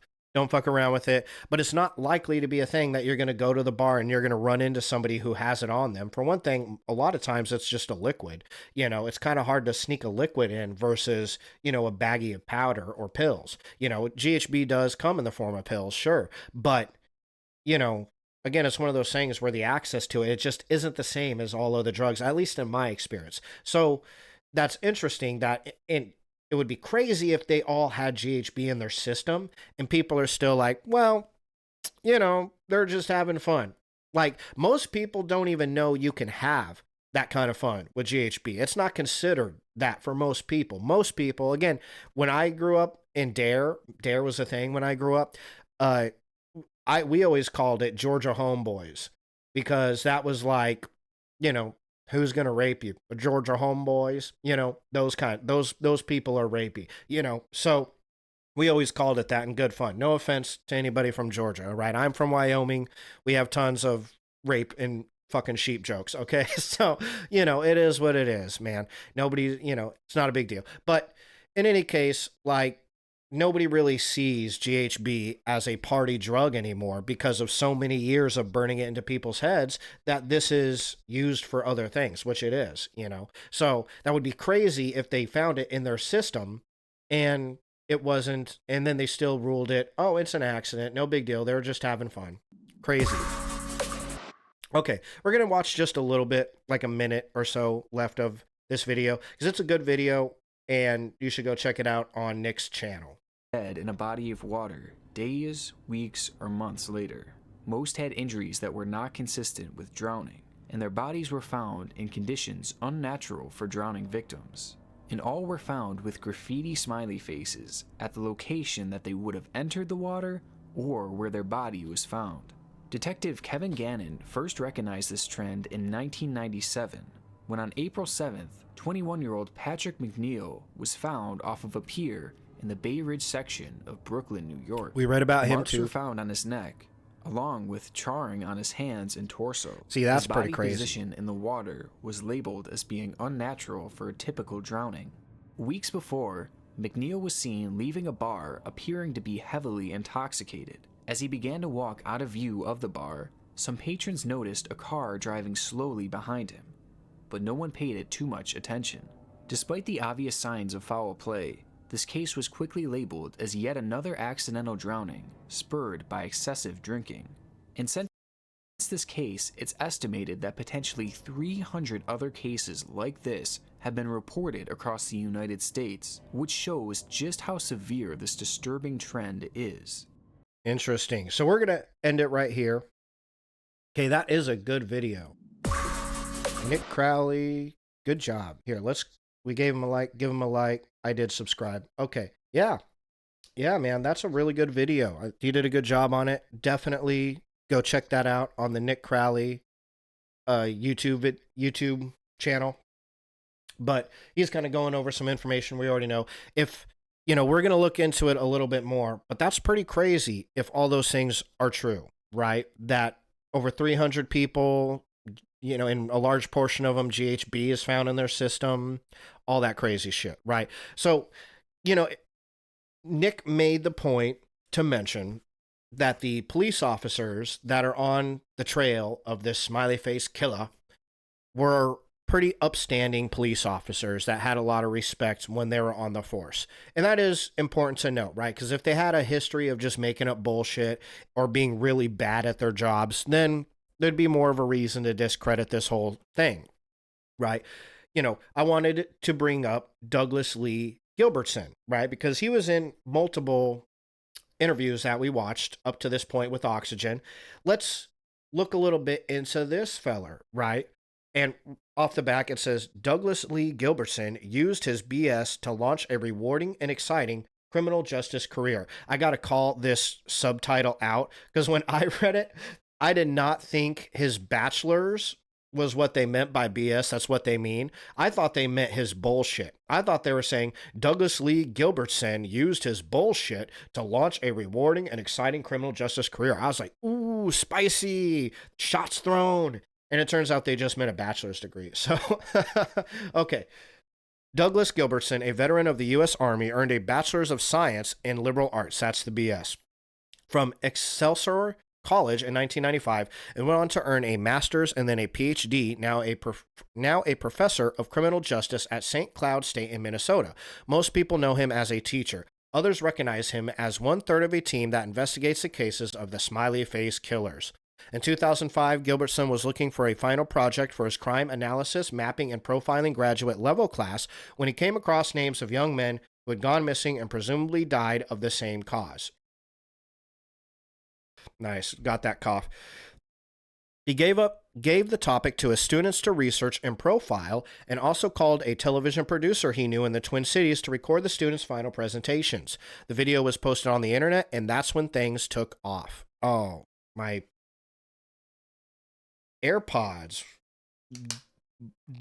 going out on me again, son. What are y'all doing? Here, let's see if that fixed it. No. Okay, well, reset it. Let me reset my AirPods real quick. Second time they've gone out in one stream. That's okay, though. It's a lot better than the crackle. I would rather take my AirPods crapping out on me than a crackle in my headphones or in the mic. That sucks. So, I'm still not getting anything out of my AirPods, though. Still not hearing myself. I don't know, AirPods. What are y'all doing? Here, let me try resyncing them. Let's see. In October 2006, retired New York City detectives Kevin Gannon and Anthony Duarte approached Gilbertson with a request that he join them as they investigated the cases of those men, which they believed to fall which they believed fell under the work of murderers dubbed the Smiley Face Killers. So, again, he completely figured this out separate from the two police officers. There we go. I can hear myself now. Sound good? Sound sexy? The moniker comes from the graffiti smiley faces that were found near the victims. Gannon and Duarte and later Gilbertson believe the young men found dead in bodies of water across several Midwestern states from the late 1990s to the 2010s did not accidentally drown as concluded by law enforcement, right? We've made it that far. We understand that. Duarte, Gannon, and Gilbertson brought new media attention to the deaths of the young men and appeared on the documentary series Smiley Face Killers: The Hunt for Justice that aired on the Oxygen channel. So that's why we've been watching a lot of Oxygen. We've been watching excerpts from that documentary. Gilbertson and Gannon have also co-written a book, Case Studies in Drowning Forensics, and Gilbertson has appeared on several television shows, including Larry King Live, Dr. Phil, and Dr. Oz. Ooh. He continues to spend summers with Gannon. I wonder if I can find any of those interviews online. Might have to do a part 2 of the Smiley Face Killers. He continues to spend summers with Gannon, visiting the families of the deceased young men. Every summer, every June, Kevin will fly in here to Minnesota. I'll pick him up at the airport. We'll hit the road for a couple weeks and we go check out some of the old cases that are still open, says Gilbertson, adding that they always make sure to visit the families of the deceased. It's usually not hard to work with law enforcement to obtain files because by now the information is public record, and they are able to obtain the data with the Freedom of Information Act. What is hard, however, is talking with the parents, Gilbert says, because they are often looking for an end-all answers about their family member that Gilbertson and Gannon cannot give. So, Gilbertson is glad to work on the Smiley Face Killers cases, but has also worked on other controversial and high-profile cases. Okay, this is interesting. For instance, he says his biggest triumph so far is having brought to light the possible innocence of Rodney Reed, who was convicted in Texas of murder. With new evidence, Gilbertson and others were able to get a stay of execution for Reed in 2019, and Reed is now working with the Innocence Project to prove his innocence. Interesting. Okay. Gilbertson's career, when was this written? 2022. We might have to look up Mr. Robert Reed here to see what ended up happening with that. Let's see. Okay. Gilbertson's career is the outcome of his military experience and educational journey. When he was just leaving the Army and lacked educational experience, Gilbertson didn't have many options for work. We don't need this guy's whole life story, but we just want to see what his deal is. If he so far he seems like a pretty legitimate guy, right? Gilbertson went on to earn a PhD in sociology from Western Michigan University in Kalamazoo, Michigan, to further understand the inner workings of criminal activity. Gilbertson's work doesn't stop at tracking down killers. He continues to speak at conferences and has the privilege of saying he is the only person to have done a content analysis on gang theory from the 20th century. Okay. He has also worked with George W. Knox at the National Gang Crime Research Center since the 1990s and is the executive editor of the center's Journal of Gang Research. So this guy spends a lot of his time researching gangs. He is also able to boast that even before he finished his master's degree, he was invited to speak on war crimes at a conference in Amsterdam. Whether he's investigating old cases or teaching a class of future criminologists, Gilbertson is pride in his work and has fun doing it. While recording an episode of the Oxygen documentary, Gilbertson offered to jump into the Charles River in Boston when no one else would. The producer loved it. Gilbertson's determination, vigor, knowledge, and dedication make for good TV. All right, well, there you have it. Very eccentric person. Really likes his job. Okay, I just kind of want to find out what happened with Rodney Reed, right? Rodney Reed. Update.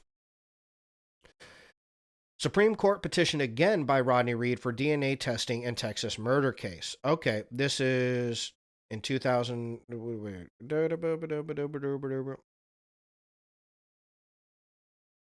Let's see. 2024.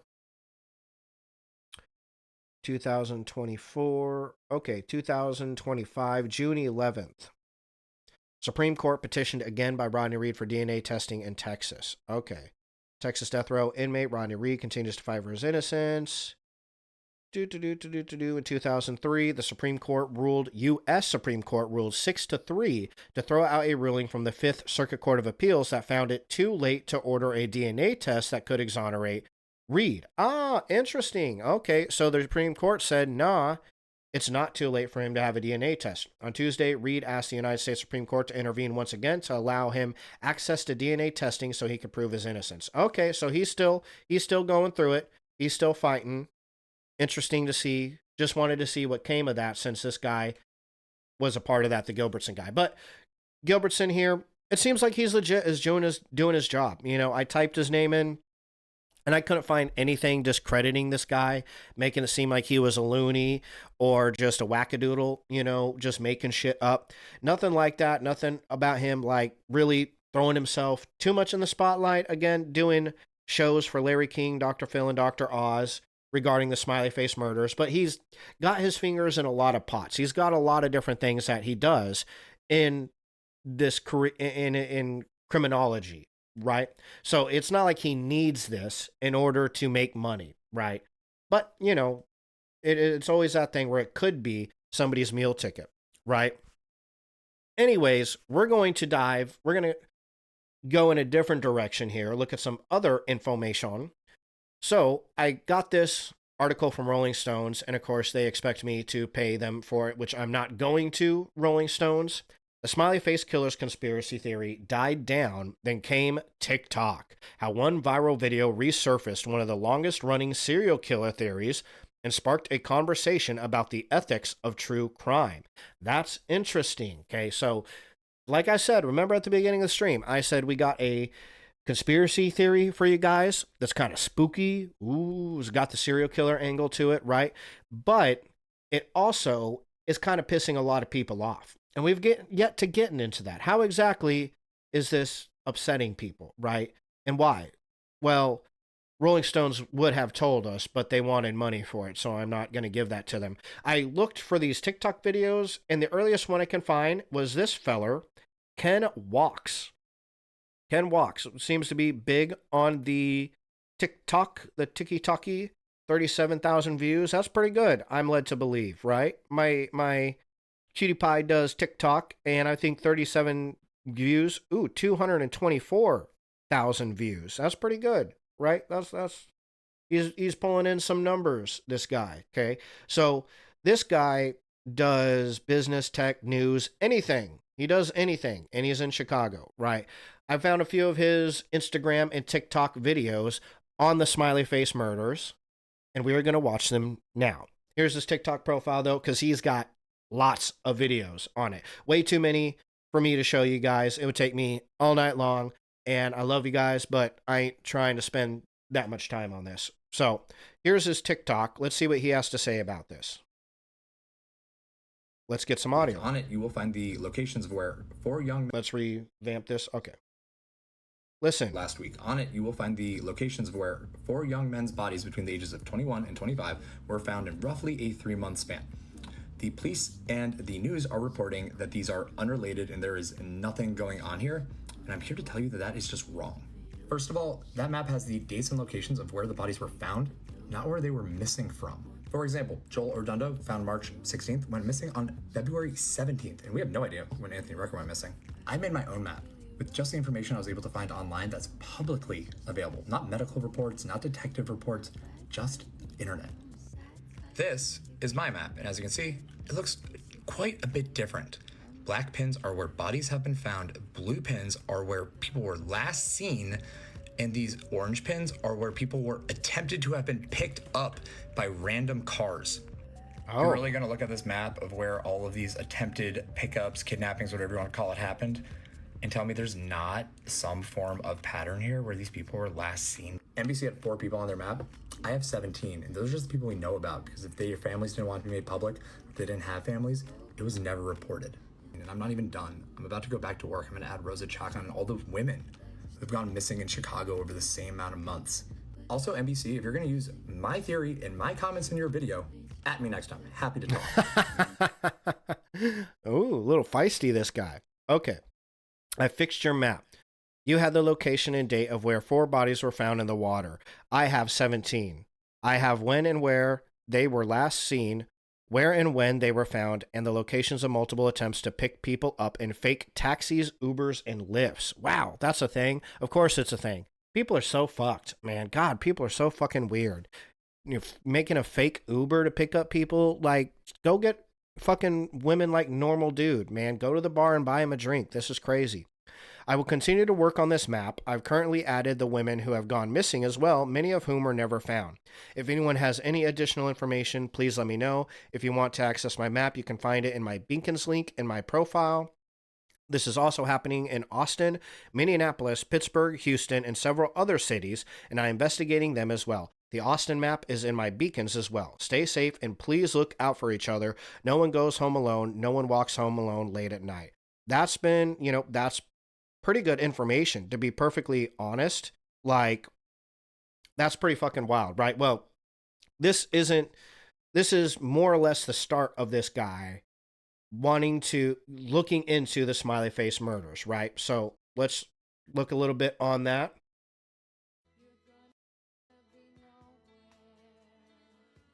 The same thing's happening in Chicago, in Minneapolis, in Wisconsin, in parts of Ohio, in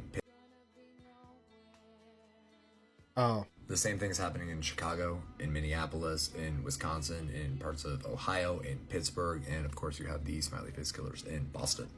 I made a map with the data that I have for Chicago. Black is where bodies have been found, and blue is where people have been missing, and orange is where people were attempted to be picked up. I also have made one for Austin, where blue is where people are missing from. It's all concentrated truly on the same street, and black is where they are found. You can see I have all of it keyed out over here. There is so much. This is a nationwide problem, and these maps that I've made are accessible through my beacons, but the method of operating for all of these missing people is exactly the same for the most part. It is guys leaving bars drunk, alone, by themselves, at night, bar, club, party, whatever, and then they never make it home. We know what's going on. Thank you for everyone for tagging me in the next video. I'm working with him already. I'm in the serial killer group in Austin and continuing to add more information as I get it. I'm working with Mark in Boston, and we are continuing to add more information as we get it, but I will continue to push this story. You're really going to tell me that all these people are just falling in, there's no issues for months, and then all of a sudden there's 4 people who fall into a river or a lake in 3 weeks? I spoke with the producer at NBC last night. I am working with V from Under the Desk News, and she will be running this story as well. I have not just theories anymore. I have evidence. I know what's going on, and it's so big, and it's so deep, and it's really wild. At least for Chicago, I know what's happening. Nationwide, all I know is that we have a major public safety crisis, and nobody goes home by themselves. Nobody's walking home, taking an Uber, make sure your friends get there. I have to keep some of these cards close to my chest until I can get the FBI involved, because the cops are just not cutting it anymore. They might be involved. Please, please stay safe, and if you have any information, give it to me here, message me on Instagram, whatever. Everything helps. We're building out these maps. We're getting the news. We're cracking this thing down. Okay. This was in 2023, right? So this guy was getting down with it a couple of years ago. So a whole bunch of people reporting that it's happening all over in their cities. We had another video from this guy. Again, this guy's got a lot of videos. Okay. So I can't show you all of them, but just giving you a good sample of what he's got out here, because this guy's pretty serious about it, if you haven't picked up on that yet. So this TikToker, his name's Ken, and Ken is on his way to... This is Real Way William, who has some things to say about Mr. Ken Ray over here and his work on the Smiley Face killers. Success. He's got hundreds of thousands of followers. He just co-founded a startup company. That company's making a social calendar app. Things are looking good for him.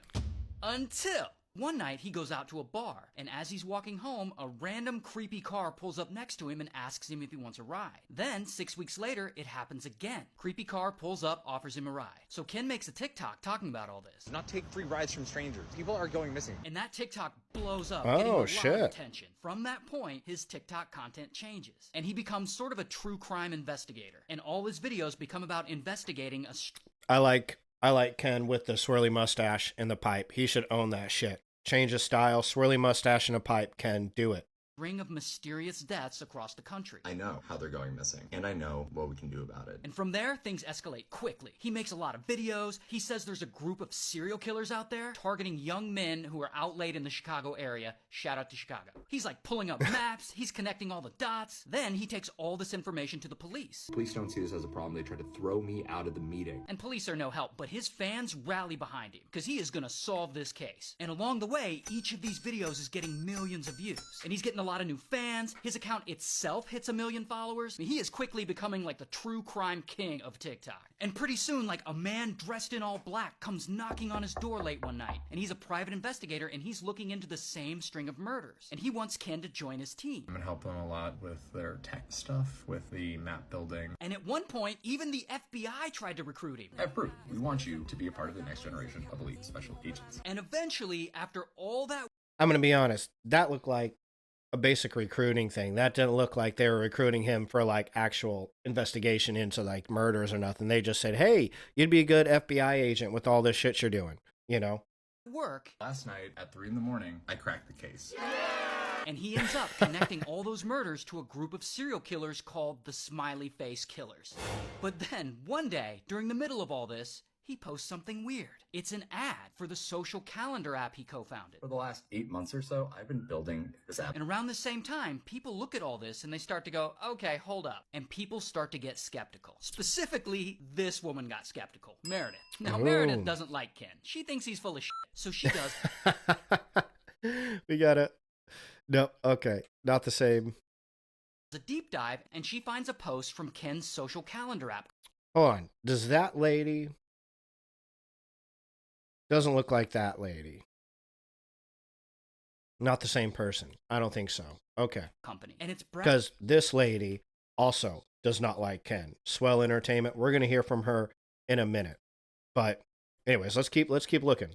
About how his true crime murder TikToks caused a surge in downloads for his app and how he plans to do more. If we needed any more proof that what Ken is doing is really just a marketing strategy for his app, then this guy, Justin, who was an actual investigator in the military, he starts making TikToks calling Ken out. Sick and disgusting, Ken. Now, both Meredith and Justin make quite a few videos trying to take Ken down. And really quickly, the tide turns against him. And people start poking holes in his stories. Like, they're pointing out that some of the deaths he's talking about have already been solved and ruled an accident. They point out that the Smiley Face Killers is kind of a long-running debunked conspiracy theory. They're pointing out that the emails that the FBI sent him were just automated generic recruitment emails that they sent. I fucking told you. You see, no pre-watch on this shit. I just called it. Can't fool me, Ken. To everyone. And all this heat starts to build up, and it builds, and it builds, and like within a few days, I guess Ken decides he can't take it anymore. I'd like to take a moment to address something that has come to a head over the last week. And he says he's got to give up true crime investigating on TikTok. And he makes an apology video. I now realize that it's not my place at all to continue chasing this story. But by then, it was too late. I mean, he had already promoted his social calendar app in the midst of investigating these murders. And that made his company look bad. And eventually, Ken and the company he co-founded parted ways. I wish them all the best, truly. As we Man, that sucks. Separately. Now, despite all that, Ken still posts on TikTok. Not true crime stuff, but he still posts. And for the most part, he is not backing down from his story. Some people will never believe me, regardless of the truth, regardless of what I say. And to this day, he never took down all those videos that got him in trouble. Like, they're still up. So. Interesting. Okay. So, that's guys' little rundown of the Ken drama happening over on TikTok. All you crazy TikTokers in your drama. Here's, I'm pretty sure, a separate woman named Swell Entertainment over on YouTube who has some things to say about this too. TikTok Clout and Crime is the name of this video. So let's pop over to y'all and see what she has to say about it. Check it out. Installment of Clout is one hell of a drug. That's it. That's my intro. Hi, Mindy, watching Small Entertainment, and today we were talking about a couple of different things. There's a lot involved in this one phenomenon online, but at the core of all of this are actual people that are losing their lives or have lost their lives or have gone missing, and family members and loved ones that are dealing with the loss of someone. And so because I have to talk about some of these things, I want to be as respectful as possible, but I also want to make sure that you all know that if you, for whatever reason, need to click off of this video because you feel upset or what have you, you absolutely can do that. You're not going to hurt my feelings. It's okay.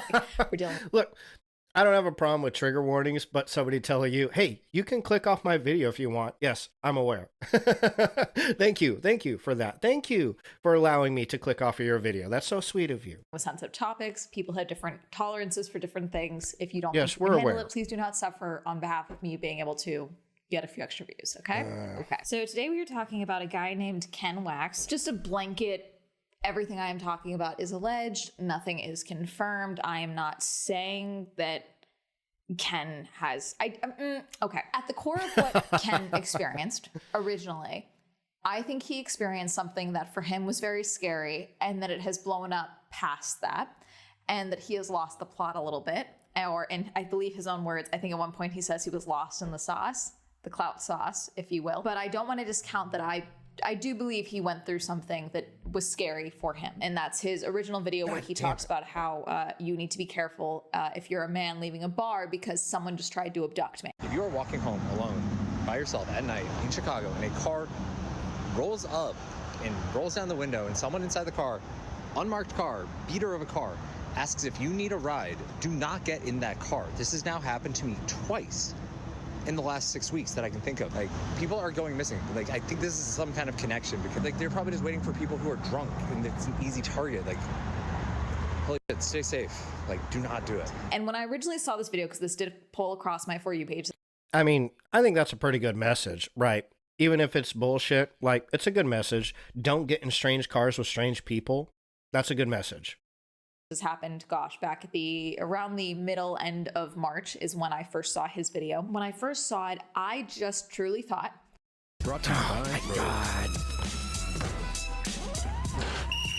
I'm never buying your shit. That this was a man experiencing what it's like for a woman to leave a bar alone for the first time. And that he was very freaked out because he'd never experienced something like this.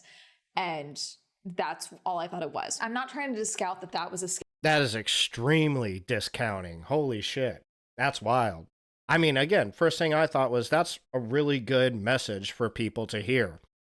And this is, oh, well, women have to do this every time, get over it. Like, oof, holy fuck, okay. Scary thing that had happened, but when he started jumping into the serial killer territory, I truly was like, I don't buy that because, you know, not to make a big statement, but like, you know, if this is happening to women only, then it's like, you know, it's assault culture. It's being a woman. If it's happening to a man, then it's a serial killer. You know, it's like, that's what it was coming across as to me initially. I thought that's what this was that this was a case of someone who was experiencing something that for him was a foreign concept because for the most part, men don't have to worry about, you know, being out and about drunk and in public. Not that things do not happen to men when they are drunk in public and alone. What Ken describes is that he was leaving a bar and that he wasn't. I would just like to throw out there at this point, if you're a man, you're more likely to get murdered. Okay, you can go look at the fucking statistics.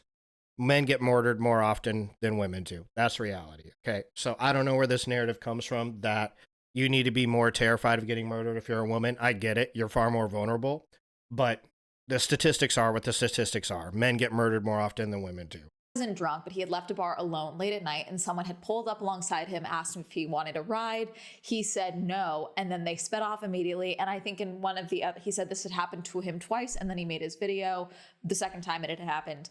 And then in one instance, there was another car that followed right after them, after like idling behind them and all this stuff.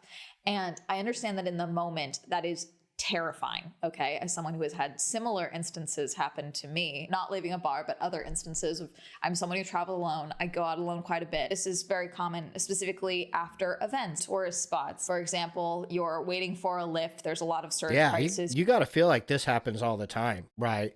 I mean, I don't know how often, but often enough that, again, it's good advice. Don't take rides from strangers, right?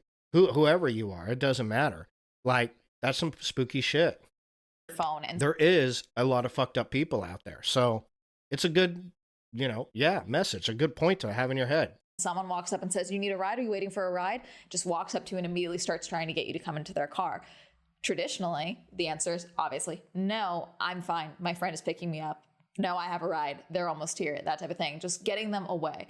Not always is it something murdery, assaulty, that type of thing. Sometimes it's just, give me your money. I'm not letting you out of my car, which is scary and can turn deadly and dangerous at any point. But the answer doesn't matter what the reason is, the answer should always be no. is always no. If you don't know the vehicle, if they do not have a Again, really good advice. taxi that you can track and see in front of you, the answer is no. You're not just getting in someone's car. It's the same reason that when you guys reach out to me when I'm traveling, hey, let's go get lunch. Like I want to introduce you to my family. No, I'm not getting in your car. It's not happening. I'm sure you guys are great, but I have no way of knowing. So I'm not getting in your car. No offense. But that's my point there is like there's just certain safety things that you just think of. Ken's belief was that there were people guys who think they're tough and strong and can handle it are offered a free ride and will just get in the car because they're drunk and they want to go home. And then that is when they are taken advantage of and eventually their bodies are allegedly dumped in the river in Chicago and in other places as well. One of his things I thought was interesting is he said, they know better than to do this with women because women are smarter than that. They'll never get in the car. A woman knows better than to get in the car. The point with bringing all this up is that I had a lot of issues with his framing of things very early. Okay, it sounds like women are smarter than that.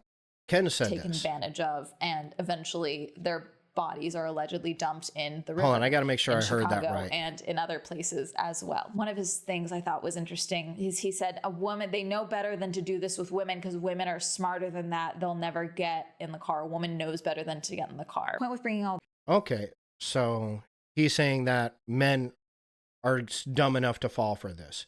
Horrible freeze frame there, by the way. This up is that I had a lot of issues with his framing of things very early on as someone who has experienced bad things. Okay, so she has a problem with that. Because I didn't believe that he was scared or experiencing this and trying to prevent it for other people, but that when it's women, it's, okay, why was she out drunk alone? Why did her friends not help her? Why was she getting that drunk in public?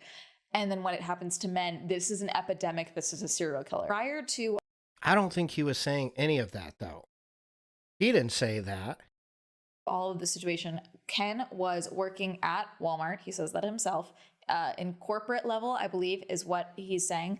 And then was also working for a startup for an app called Foresight. This is important. Yeah, this is the interesting stuff. He did a whole strategy meeting about how he was basically the whole marketing department and did a whole couple of videos about how he was going to pitch and be like, here, this is what you can do. I'm going to do this. And basically brought his equity in the company from 1% to 6 to 7%, I believe. In 10 minutes, I have a meeting with the CEO of the startup I've been working at the last 6 months. And I'm going to ask for a promotion to the chief marketing officer, CMO. I am the marketing department, so I should be CMO. And I'm going to ask for a pay increase for my hourly rate. And we're gonna have to cut my commission back a bit, and I'm probably gonna ask for more equity. He tried a couple of different videos about like, oh, this is why this business is like this. This is how this person is a genius. He did a whole kind of almost girl boss thing where he made a couple of videos about female CEOs and billionaires and how they're just brilliant businesswomen and all this stuff. And I thought that was interesting. I don't know. It seemed like he was trying to kind of figure out what would click when he made content. And they were getting good views. I want to make that very clear. And side note, I should note, because other people have talked about this, there have been instances prior to this of where Ken was called out for stealing content and news coverage from another TikTok. That's interesting. That's spicy. Okay. This sounds like a lot of drama, though, which was kind of covered more success. What's the word? Quicker and more efficiently, since I can't remember the word I want to say, by that other TikToker. But for a lot of his videos, aside from one that got 2.2 million views about the only billionaire I've ever truly admired, Sarah Blakely, there's a lot of like 34,000 views, 75K views, 373,000 views, a good amount of views, but nothing where it's like, like insane amounts of views. Until PSA for my Chicago people, do not accept a ride from a stranger. This has happened 2 times to me. I feel like at this point, we're just kind of in a fear-mongery space. I'm trying to think of the wording here, because I truly think that though he might just be bullshitting for clicks. There is inherent fear around the concept of serial killers. There is also a comfort stay with me, in the idea of a serial killer, because then all of these deaths can be attributed to one boogeyman or a clump of boogeymen versus just random acts of violence, because that's not really something that can be eradicated. Yeah, sure. Oh, come on. Isn't your fault. These advertisements are so fucking weird. Does that make sense? I don't know if I explained that right. There are certain No, I thought she similarities did a in good a lot job. of these crimes in the Chicago area and in other states that Ken has talked about and said this is like a whole thing. And basically they're trying to say that this is the Smiley Face killer gang. Smiley Face murder theory. The Smiley Face murder theory, also known as the Smiley Face murders, Smiley Face killings, and Smiley Face gang, is a theory advanced by retired New York detectives Kevin Gannon and Anthony Duarte, as well as Dr. Lee Gilbertson, a criminal justice professor and gang expert at St. Cloud State University. It alleges that a number of young men found dead in bodies of water across several Midwestern American states from the late 1990s to the 2010s did not accidentally drown, as concluded by law enforcement agencies, but were victims of a serial killer or killers. The term Smiley Face became connected to the alleged murders when it was made public that the police had discovered. Just on Wikipedia, I can link it down. I'm largely skeptical. This is just on Wikipedia. I can link it down below. Yeah, she's just reading the Wikipedia. But it's my understanding that in a lot of these instances, the Smiley Face graffiti that they're referring to had predated when those bodies had been there. They were not fresh graffiti that were there. And also a smiley face is a very easy thing to do with spray paint. To say that it's like, that is like a calling card for these murders is a stretch. So Ken started posting about this publicly, and he duetted a video from Barstool from 2022, actually talking about like, we think there's a serial killer in Chicago, and Ken was like, I know there is because of X. There's a serial killer in Chicago, and I was almost one of their victims. Hey Mark, my name's Ken, and I'm sorry we're meeting like this, but I've probably been tagged in your video over 100 times. I've been building a map, and this is you now on my map. So what you're looking at is black is where people were found in rivers or lakes. Kind of already went over this. this. Where women were missing who the Idaho murders with the students that were killed. Sure enough, TikTok saw this quite a lot with the Idaho murders. At the end of the day, it seems, with is an attempted pickup. Mainly, this is my issue again with, everything is a true crime podcast. At the end of the day, it seems, with when it comes to TikTok, even unfolding cases. We saw this quite a lot with the Idaho murders with the students that were killed. Sure enough, TikTok, a lot of people that I had seen that I started blocking people because I was like, God, you guys are speculating about young adults that are murdered in their home. Like, this is horrific. Why are you guys, you're so excited that they found this thing? Okay, we've already watched 10 minutes of this video. I'm not going to watch the whole 30 minutes. I was kind of hoping she would get to the point much quicker than she did, but she didn't. I mean, she brings up a lot of good points about the Ken guy. I don't know how true any of that is, but that is a thing on the internet, right? You can either sit and keep doing your thing and hope people like you and slowly build, a group of people that like you and want to watch you. Takes a lot of time. Obviously, I'm there now. I got my number one fan and my number two fan that regularly tune into my show, and that's about it. And occasionally somebody else hop in and watches a little bit of it. But for the most part, it's mostly just me and my friends that watch me, my cutie pie, right? Takes time to build that up. Or you can throw random shit out there until something hits and then go with that and make a career out of it. It's something that people do, but the idea, I get all that. I think that's all legitimate criticisms that Ken could potentially be doing that, because that does happen on the internet. That's a thing on the internet that we all have to deal with. But, she's throwing a whole lot in there all at once. I'm not going to take the 30 minutes to listen to this, but that, the cops that are looking into this whole theory do have actual expertise. They're not TikTok stars. They're not trying to be TikTok stars. They have a little bit more invested in this, so we're going to look into the experts debunking the experts, not just some random YouTubers debunking the experts. Yeah.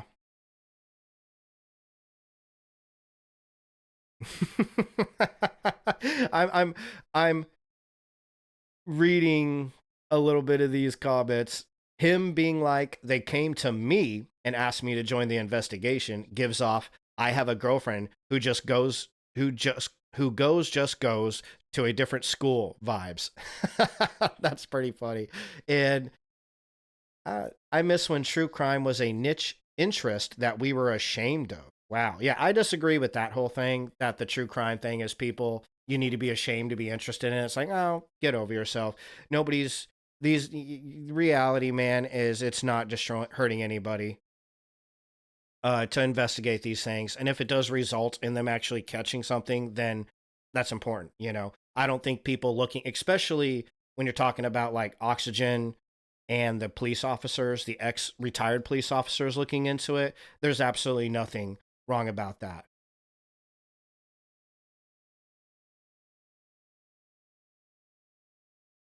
Ah, yeah, interesting. This guy says works in local government and uses a lot of GIS and ESRI mapping. Most GSI technicians could map that stuff in an afternoon. There's no way the Chicago police don't already have a detailed GIS map for tracking crime scenes. In my office, we use it to track utilities, permits, property info, etc. Adding some info about crime locations is nothing complicated. That's very interesting.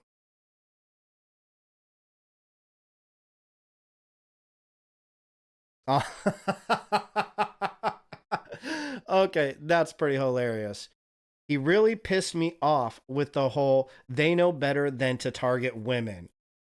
And women are too smart to get kidnapped. I know he didn't mean it in a bad way. Well, yeah, because he's saying you guys are smart. But it just pushes the idea that women aren't being targeted as much as we actually are. No, it doesn't push that idea. It pushes the idea that you guys are smart enough that you know when you're getting targeted. Oh my God. Oh, and it implies that women who are victims aren't smart. Oh my God. Jesus Christ. Some people, you just can't win with them. You give them a compliment and they'll find something wrong with it. It just happens. There's some people like that. To be honest, she kind of seemed that way because she had that whole thing going on too, where she's like, it's interesting you called me smart. Like, he just called you smart. Like, why? What's the deal, dude? Chill.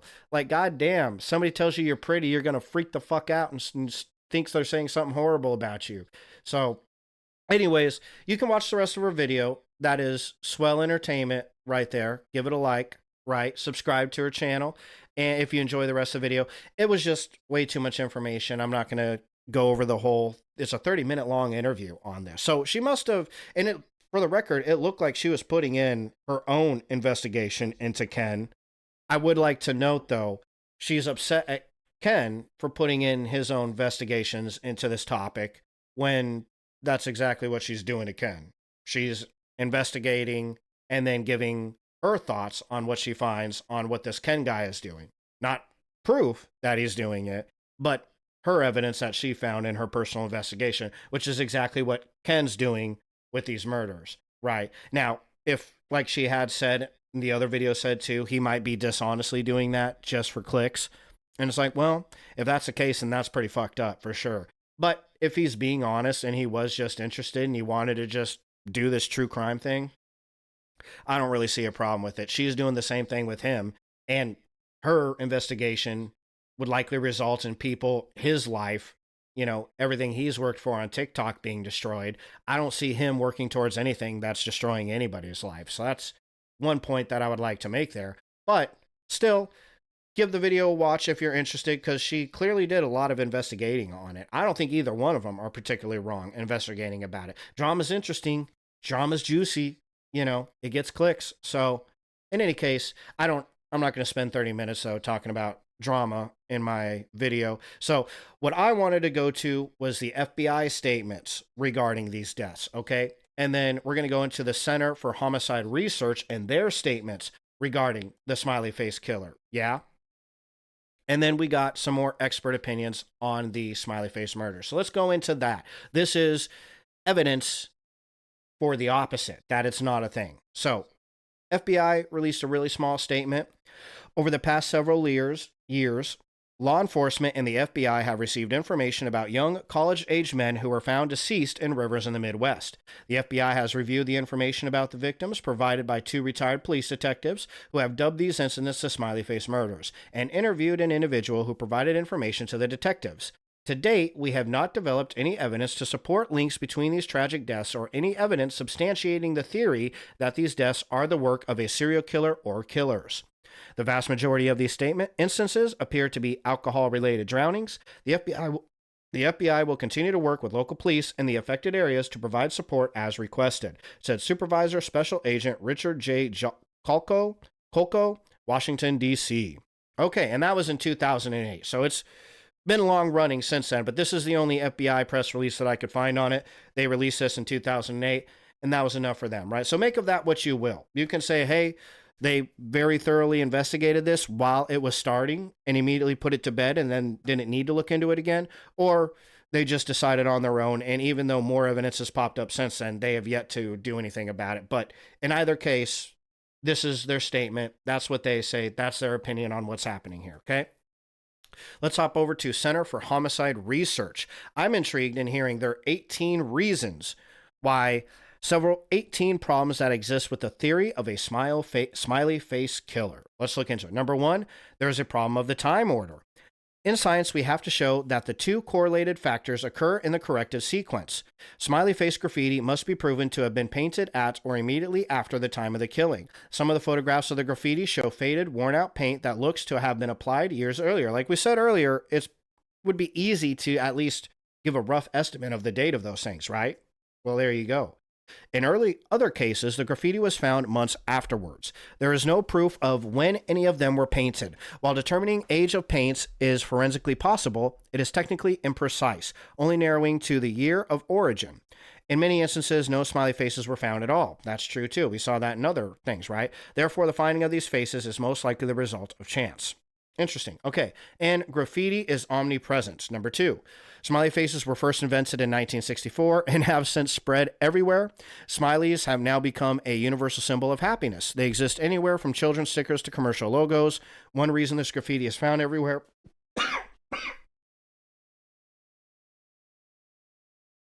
Geez, sorry about that. Is that smiley faces are among the easiest forms of graffiti to paint. This cheery graffiti is a cynical slap at the police by the vandals. This cheery graffiti is a cynical slap at the police by the vandals because these vandals know that many cities work to document every instance of graffiti for later identification and prosecutions. Painting a smiley makes more work for the police. It is quite simply a taunting of the police by graffiti vandals. I mean, I'm sure that's probably true. I'm sure a lot of people just paint smiley faces because they're easy to paint. Like that one lady we just watched said, it's pretty easy to paint a smiley face. You don't have to be an extraordinary graffiti artist, right? 3, none of the smiley faces exactly match one another. Oh, that's important. Okay.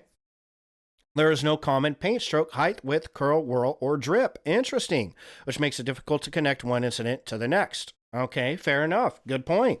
Number 4, the word Sinsaniwa is a red herring. Okay, it is commonly found throughout the Midwest and therefore randomly occurring in graffiti found painted near several drowning sites. Again, these are the only people that are bringing it up. That other article brought it up because they brought it up, but nobody else has brought that up. So that's weird, but whatever. 5, no criteria has been established specifying the necessary distance that a smiley face must occur in proximity to a deceased body in order to be counted. Ah, that's pretty smart. That's good. In some cases, the smiley or word Sinasawa is within close proximity, and with others, it is quite distant. Estimating where the body might have entered the water is simply that, an estimation. Even when based on experimental testing, there are too many constantly changing variables to ensure accuracy. That's a pretty good point. Good point. 6, there is no evidence of victim trauma. Okay, this is where we're getting into the interesting stuff, because Nick Crowley in his video, I don't know how expert he is at any of this, and the detectives and Oxygen all say otherwise, that several of the victims had trauma. Not all of them, but several of them. There is no sign on the vast majority of these recovered remains that they were the recipient of trauma. The Christopher Jenkins family alleges that their son was driven around the city for hours while he was tortured. Oh, gosh. Torture tends to leave signs of trauma. Yeah.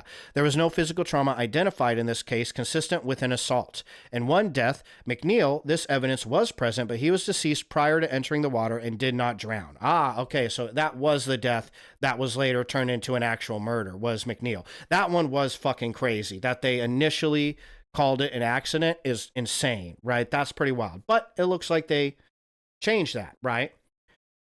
Homicide drowning is extremely rare.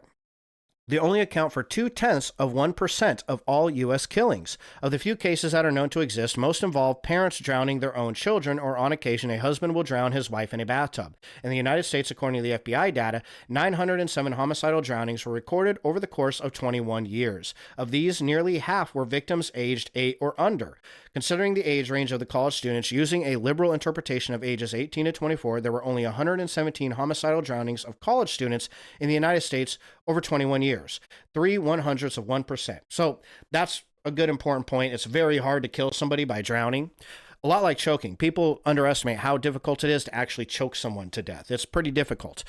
But again, though, the detectives are only talking about 40 deaths over 30 years, which is far less than the 117 deaths they counted over 21 years. So I don't think that's actually an argument. To be honest, I think this very last sentence, to me, disproves their own argument, right? They're saying there was only 117 homicidal drownings in that age range in 21 years. And it's like, well, as far as we know, the cops are only saying there's only been 40 murders over the course of 30 years. So well within the 117, that range that you put out there. Plus, they're also saying all these guys were drugged, okay, with GHB. If you're on GHB and alcohol, you're not fighting anybody back. You're blacked out. So 8, the idea that water washes away all the evidence is a myth.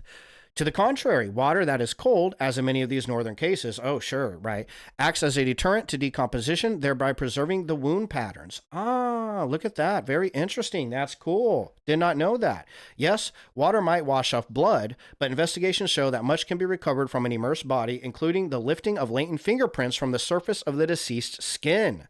That's very interesting. Okay, right. So that's good to know. I don't know how much of that played where they were saying, oh, it washed away all the evidence. But if they were saying that, then that's a good argument against it, right? 9, these drownings don't fit a serial killer motive. Ah, see, I was talking about that earlier. The occurrence of a serial homicide is a manifestation of a syndrome of behavior based on psychological motivations. Of the many possible varieties of serial homicide, these deaths do not show any of the related indicators one would expect to find. Okay. These were not thrill killings because they require long drawn-out killing processes that include bondage, strangulation, sexual activity, and physical torture of a victim who is alive and aware of what is happening and able to feel pain. None of this is in evidence in these victims. To the contrary, it has been argued that these victims were quite unaware of their surroundings due to alcohol intoxication and/or drug toxicity. Thrill killers are profiled as an organized killers and therefore highly intelligent, in stark contrast to the proposed smiley face killer profile, not smart, someone not good in school. Well, that's what that one cop said. There is no financial motive, such as the collecting of the Social Security checks or theft or money, etc., etc. Fair enough. Okay, interesting.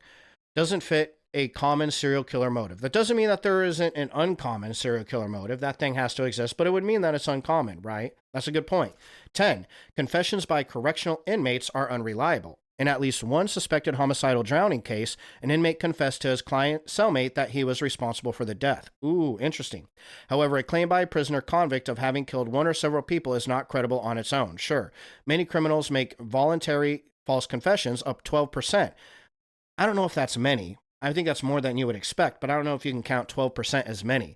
Powerless people, such as correctional inmates, are known to exaggerate and make up stories in an effort to obtain a social status or notoriety. Sure, very true, right? I didn't know that was even a thing. So that must have been something later on that happened in this case where somebody admitted to have killed one of these people. Just like to be known, if they admitted they killed a person, and that was counted as an accidental drowning, that's something to look into, but you'd have to look into it. They couldn't just automatically say, oh, it happened because this guy said so, right? 11, the general environment of these disappearances are conducive to accidental drowning. All drownings appear to have occurred at night and after dark, in an area not far from the bar and colleges. Inebriates who stagger away from a bar are more likely to walk or stagger downhill because it is easier. Rivers are typically downhill from these drinking establishments and only a few blocks away. Many access points to the water lack barrier protection, such as walls or fences. Intoxicated people typically experience disorientation, and impaired coordination would make them susceptible to falling. Like I said at the beginning of the stream, that seems valid that people get shit-faced. I told you, I watched a dude get shit-faced and run into a fire because he thought he could jump over it. And it was a big-ass fire. Okay, it wasn't like a little, fucking sparkler in the ground. It was a fire. People do dumb shit. And it's possible absolutely possible that happened. I would like to note that they did make the argument here. Okay, two contradictory arguments. One, it's very difficult to kill people with drowning. Two, it would be very easy for these people to accidentally drown themselves. You can't make both arguments. I do need to put that out there. You can't say, oh, it is easy for a person to accidentally drown himself, and then simultaneously say, but these exact same people who it would have been easy for them to accidentally drown themselves would have been hard to kill by drowning. What? If it was easy for them to accidentally kill themselves by drowning, then wouldn't it be easy to kill them by drowning because they're intoxicated? Yeah, that's the point you're making here. They were intoxicated, and that's why it was easy for them to accidentally drown. Well, if they're intoxicated and that made it easier for them to drown, wouldn't it be equally easy for somebody to take that same intoxicated person and drown them? I don't think those two arguments gel together, in my opinion, right? But we did make a note of that. That does make sense that they would accidentally drown. 12. The supposition that only males are drowning does not necessarily support a serial killer theory. Males are more likely than females to die or be hospitalized from drowning. Alcohol and risky behavior have been shown to be major factors in drowning cases, and males are more likely to engage in risky behaviors even when not drinking. It is also probable that females are dying from intoxication in other ways, such as falling from a river bluff or dying in a dormitory room from acute alcohol intoxication. So they're saying, okay, well, the idea that it's all males that are doing this can be disproven because males are more likely for risky behavior, which, is true. I mean, it is what it is, right? That's, men take a lot more of these crazy chances, particularly, when, and they did say up here, the WHO actually states males are more likely than females to die or be hospitalized from drowning. Okay, well, very interesting, right? So that would counteract what I imagine is a part of their theory is, well, it's only males that it's happening to. That would support a serial killer theory, which it does, but it would also support the idea that no, males are just drowning because we have proof that they drown more often than females do. So there you have it, right? That is a good point, I feel like, right? 13. La Crosse, Wisconsin foot patrols and police have stopped over 50 intoxicated persons from approaching the river late at night. Furthermore, college-age drinkers are typically less experienced drinkers and are more likely to drink to get drunk or binge drink. Well, that's true. When you're in college, you get way fucking more shit-faced than you do in any other point in your life, I feel like. In La Crosse, between this time frame, 9 intoxicated college-aged men have drowned in area rivers. Such alcohol-related deaths contributed towards making that city the focus of intense scrutiny. Drinking is a large part of the culture in La Crosse, where, according to USA Today, one can find more than 300 places to buy alcohol. La Crosse is also the scene of a particularly snowy college-aged drowning that was documented with investigational photography. Photos clearly depict a single set of footprints leading to the snow. The footprints and no footprints are in evidence. However, people are still referring to this instance as a work of a serial killer. Okay, well, I think that probably disproves that particular instance, right? But again, I was of the impression that there was only one instance in La Crosse where this happened. And just because you stop 50 people from walking near the river doesn't mean, it doesn't really mean shit. That's kind of besides the point. It's like, yeah, it can mean that it happens often, but that still doesn't mean that this didn't happen too. You know what I mean? Like, that's evidence towards something else happening, but it's not evidence discrediting what these people said happened. You know what I'm saying? Do you get the difference? Number 14, the process by which intoxicated men accidentally fall into the river is already known and well documented. I think that kind of works with, right, what they set up here. La Crosse Police Department issued a report detailing the circumstances of at least 20 imminent drowning victims who have survived using first-hand accounts. Causes include dares, suicide attempts, and most commonly, accidents. Eyewitnesses were present for several of these instances. Most all victims were intoxicated at the time of the near drowning. So again, proof that a lot of people drown when intoxicated. Many of these drowning cases are likely to have involved aspects of auto-assassination. Auto-assassination is not suicide per se, but a style of living with reckless disregard for one's own life. Responsible drinking does not involve drinking to the point of intoxication. Many of these drowning victims appear to be drinking to the point of total inebriation. In some instances, these deaths actually may be suicides. Ah, interesting. Okay. That's a very interesting point to bring up there. It could potentially be it could be suicide. 16. Malicious drugging of victims is unsupportable by the evidence. This was the one I was hoping they'd bring up, right? Because that other YouTube video said 30 out of the 40 men that they described had GHB in their system. One claim being made is that drowning victims were drugged by the offenders prior to their abduction to obtain control over the victim, and that it was a drug not detectable by autopsy. Oh, we didn't actually read that claim, but that is problematic, right? This problematic claim is not falsifiable unless investigators were purposely looking for a specific suspected toxin. GHB and other substances do not stay in the body very long. While some of these drowning victims do evidence GHB presence, there is no evidence to support that the drugging was malicious. Instead, this is simply an untested and untestable supposition. Okay, well, if some of them do have GHB, I'd like to know how many. And that would be absolutely crazy to say that it wasn't malicious.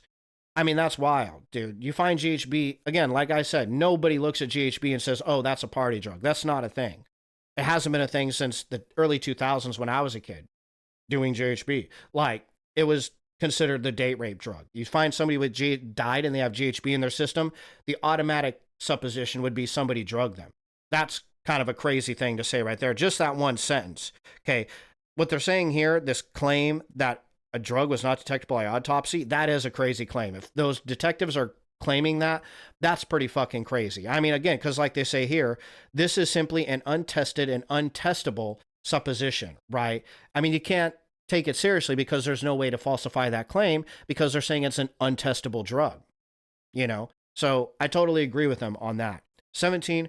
Presence of GHB in the victims' bodies does not indicate whether these victims were maliciously drugged or they knowingly administered the substance themselves. In some cases, GHB was detected alongside high levels of alcohol in the deceased. GHB is naturally produced chemical in the human body. Well, though typically produced in small amounts, the decomposition process can release additional GHB into the system. Oh, I wasn't aware of that. GHB seems less relevant since alcohol alone can cause effects similar to those associated with GHB, such as loss of muscle coordination, dizziness, etc. I don't know if the presence of GHB is irrelevant. I kind of disagree with that because that's what GHB does. You take it with alcohol, it makes it infinitely easier to take advantage of you. That's why it's the date rape drug, right? I am a little blown away that they're attempting to say that GHB in the body isn't a big deal. That's fucking crazy because I feel like you would always say that's a big deal, right? But if they're saying it was a minimal amount, which they're not saying it's a minimal amount neither, that's not what they're saying. They're saying there's just no way to prove that they were maliciously drugged or that it was administered themselves. Again, I took GHB on my own, but, you know, I was also aware of what it did and I never took it with alcohol. And these guys could have not been aware of what it did and somebody just gave it to them. But again, in my experience, spending a lot of time in a lot of major cities and gone to a lot of raves with a lot of party drugs around, GHB was not a common one to find, especially in a bar setting. You know, that was not a common one that you found that people were just giving out or selling, mostly because it was in liquid form and it was kind of hard to, you know, measure out how much you're going to sell to somebody in the middle of a fucking crowded room. You know what I'm saying? I mean, maybe that is how they think of it, you know, and I got that wrong. But I remember GHB was always considered the date rape drug. And the first initial thing would be, we need to look into this versus, they probably just took it. I thought it was more common to assume that they had been drugged, but maybe not. Maybe I'm wrong on that. The drowning of college students is not limited by region, but by climate. It happens in the United Kingdom and Canada as well. States such as Arizona, Utah, and Nevada all lack cases due to their absence of water in a desert climate. The deaths in other countries are never linked by nefarious activity, just the accidental behavior of inexperienced and intoxicated youth. Fair enough. Yeah, I mean, and they're not linking these drownings are happening. So I get what they're saying here. These drownings are happening in Canada and the United Kingdom because they live in these cold environments with large bodies of water around, and they're not linking it to any sort of nefarious activity. Fair enough. Fair enough. We're only doing that. These cops are only doing that in this part of the United States. So Fair enough. Interesting. Okay. Well, there's some good reasons there. There is. There's some legitimately good reasons. I'm going to link this. Let me save this right now. Boom. And I will put this in the description to the video so you guys can read the rest of this report yourself, because it's a pretty nice long report. I think actually most of it is references right here, but that's good. Good to see that they did their research. It seems very legit. There's some points there where I'm kind of like, I don't know if that really jives with me, but there's a lot of really good points there too, right? So other experts, what do they say about the situation? Okay, what do the experts say? TMZ spoke with experts who shared their perspectives on what might have happened here. Dr. Chris Mohandy, a forensic psychologist, investigated the death of Christopher Jenkins, one of the 45 men found dead. Mohandy told the entertainment outlet that Jenkins disappeared on Halloween night. This was the guy. There was no signs of foul play, and authorities looked into the smiley face killer theory and debunked it because of the 45 cases. Because of the 45 cases looked different. Nanette Toosby, a former Los Angeles police detective, argues that the smiley faces and bodies of the men were located in different areas, adding that the 45 men have died in the past 27 years, raising questions if these were the actions of a serial killer. That gave us nothing. That gave us absolutely nothing. Okay, well, in any case, I did want to point out, this was that same article that young lady read for us. We're going to just read these popular culture. Where can you find this popular culture? The Oxygen Network did the docuseries Smiley Face Killers Hunt for Justice back in 2019, so fairly recent. British detective show Scott and Bailey had a series of episodes based on the deaths and ensuing theory. In 2017, the novel Ill Will by Dan Chan featured a series of mysterious deaths involving young drunk white men whose bodies were found at the bottom of the creeks and rivers. An episode of the documentary series Breaking Homicide referenced the theory. In a 2020 film, Smiley Face Killers, directed by Tim Hunter and written by Bret Easton Ellis, hey, that's the guy that wrote American Psycho, is loosely inspired by the theory. Okay, interesting. So, just thought that would be fun for some extra pop culture you can throw in there. But that does it for me for tonight for the Smiley Face murder theory. So, I've given you guys some evidence for and some against. We've heard from the cops who are investigating it. We have heard about some of the alleged victims in that case. We have watched some YouTube videos on people who believe in it and some videos from people who don't believe in it. And we have read from some professionals who agree with it and some professionals who do not. So, feel free to do some more research into this yourself. I highly recommend that because there's a lot more research to be done. Enough that I could even possibly do a part 2 of this if this video gets enough likes on YouTube, then I'll consider doing a part 2. But in the meantime, I'll leave you with what I've given you, and you can come to your own judgments on the matter, all right? Is there a serial killer or a serial killing group of people or a gang of people who are doing initiations that are killing all of these young men across the northeast, United States? Or are these young men just getting really drunk and falling into the river? Or is it a combination? I'll let you decide for yourself. But that does it for me tonight. I'm hungry. I need to go up and get some boozies. If you enjoy this sort of conspiracy theory content, then next Thursday will be my next conspiracy theory video. I'll be doing a part 2 of my conspiracy theories that ended up true video. If you haven't seen the first parts of that, check it out in my playlist, in the Conspiracy Theory Thursday playlist on my YouTube channel. Tomorrow is Film Buff Fridays, my favorite day. We weren't able to do it last Friday. I forget why that was. I don't remember what the reason was for that, but last Friday I wasn't able to get to it. So we're going to be doing Deep Dive into Angles, which was what we were supposed to do last Friday for Film Buff Friday. I didn't get around to it, so we're going to do it this Friday instead. So tomorrow at roughly 6 to 7 p.m. in that area somewhere, I'll be hopping on here to do a deep dive into angles as far as film theory is concerned. So check that out. I noticed nobody watched this live. A few people hopped in here or there, but except for you, Cutie Pie, as always, thank you for being here. If you watch this on YouTube and you enjoyed it, please leave a like and subscribe. And check out some of the rest of my conspiracy videos on my Conspiracy Theory Thursday playlist. In the meantime, you have a wonderful rest of your night. Thank you for watching, and hopefully I'll see you again. Peace.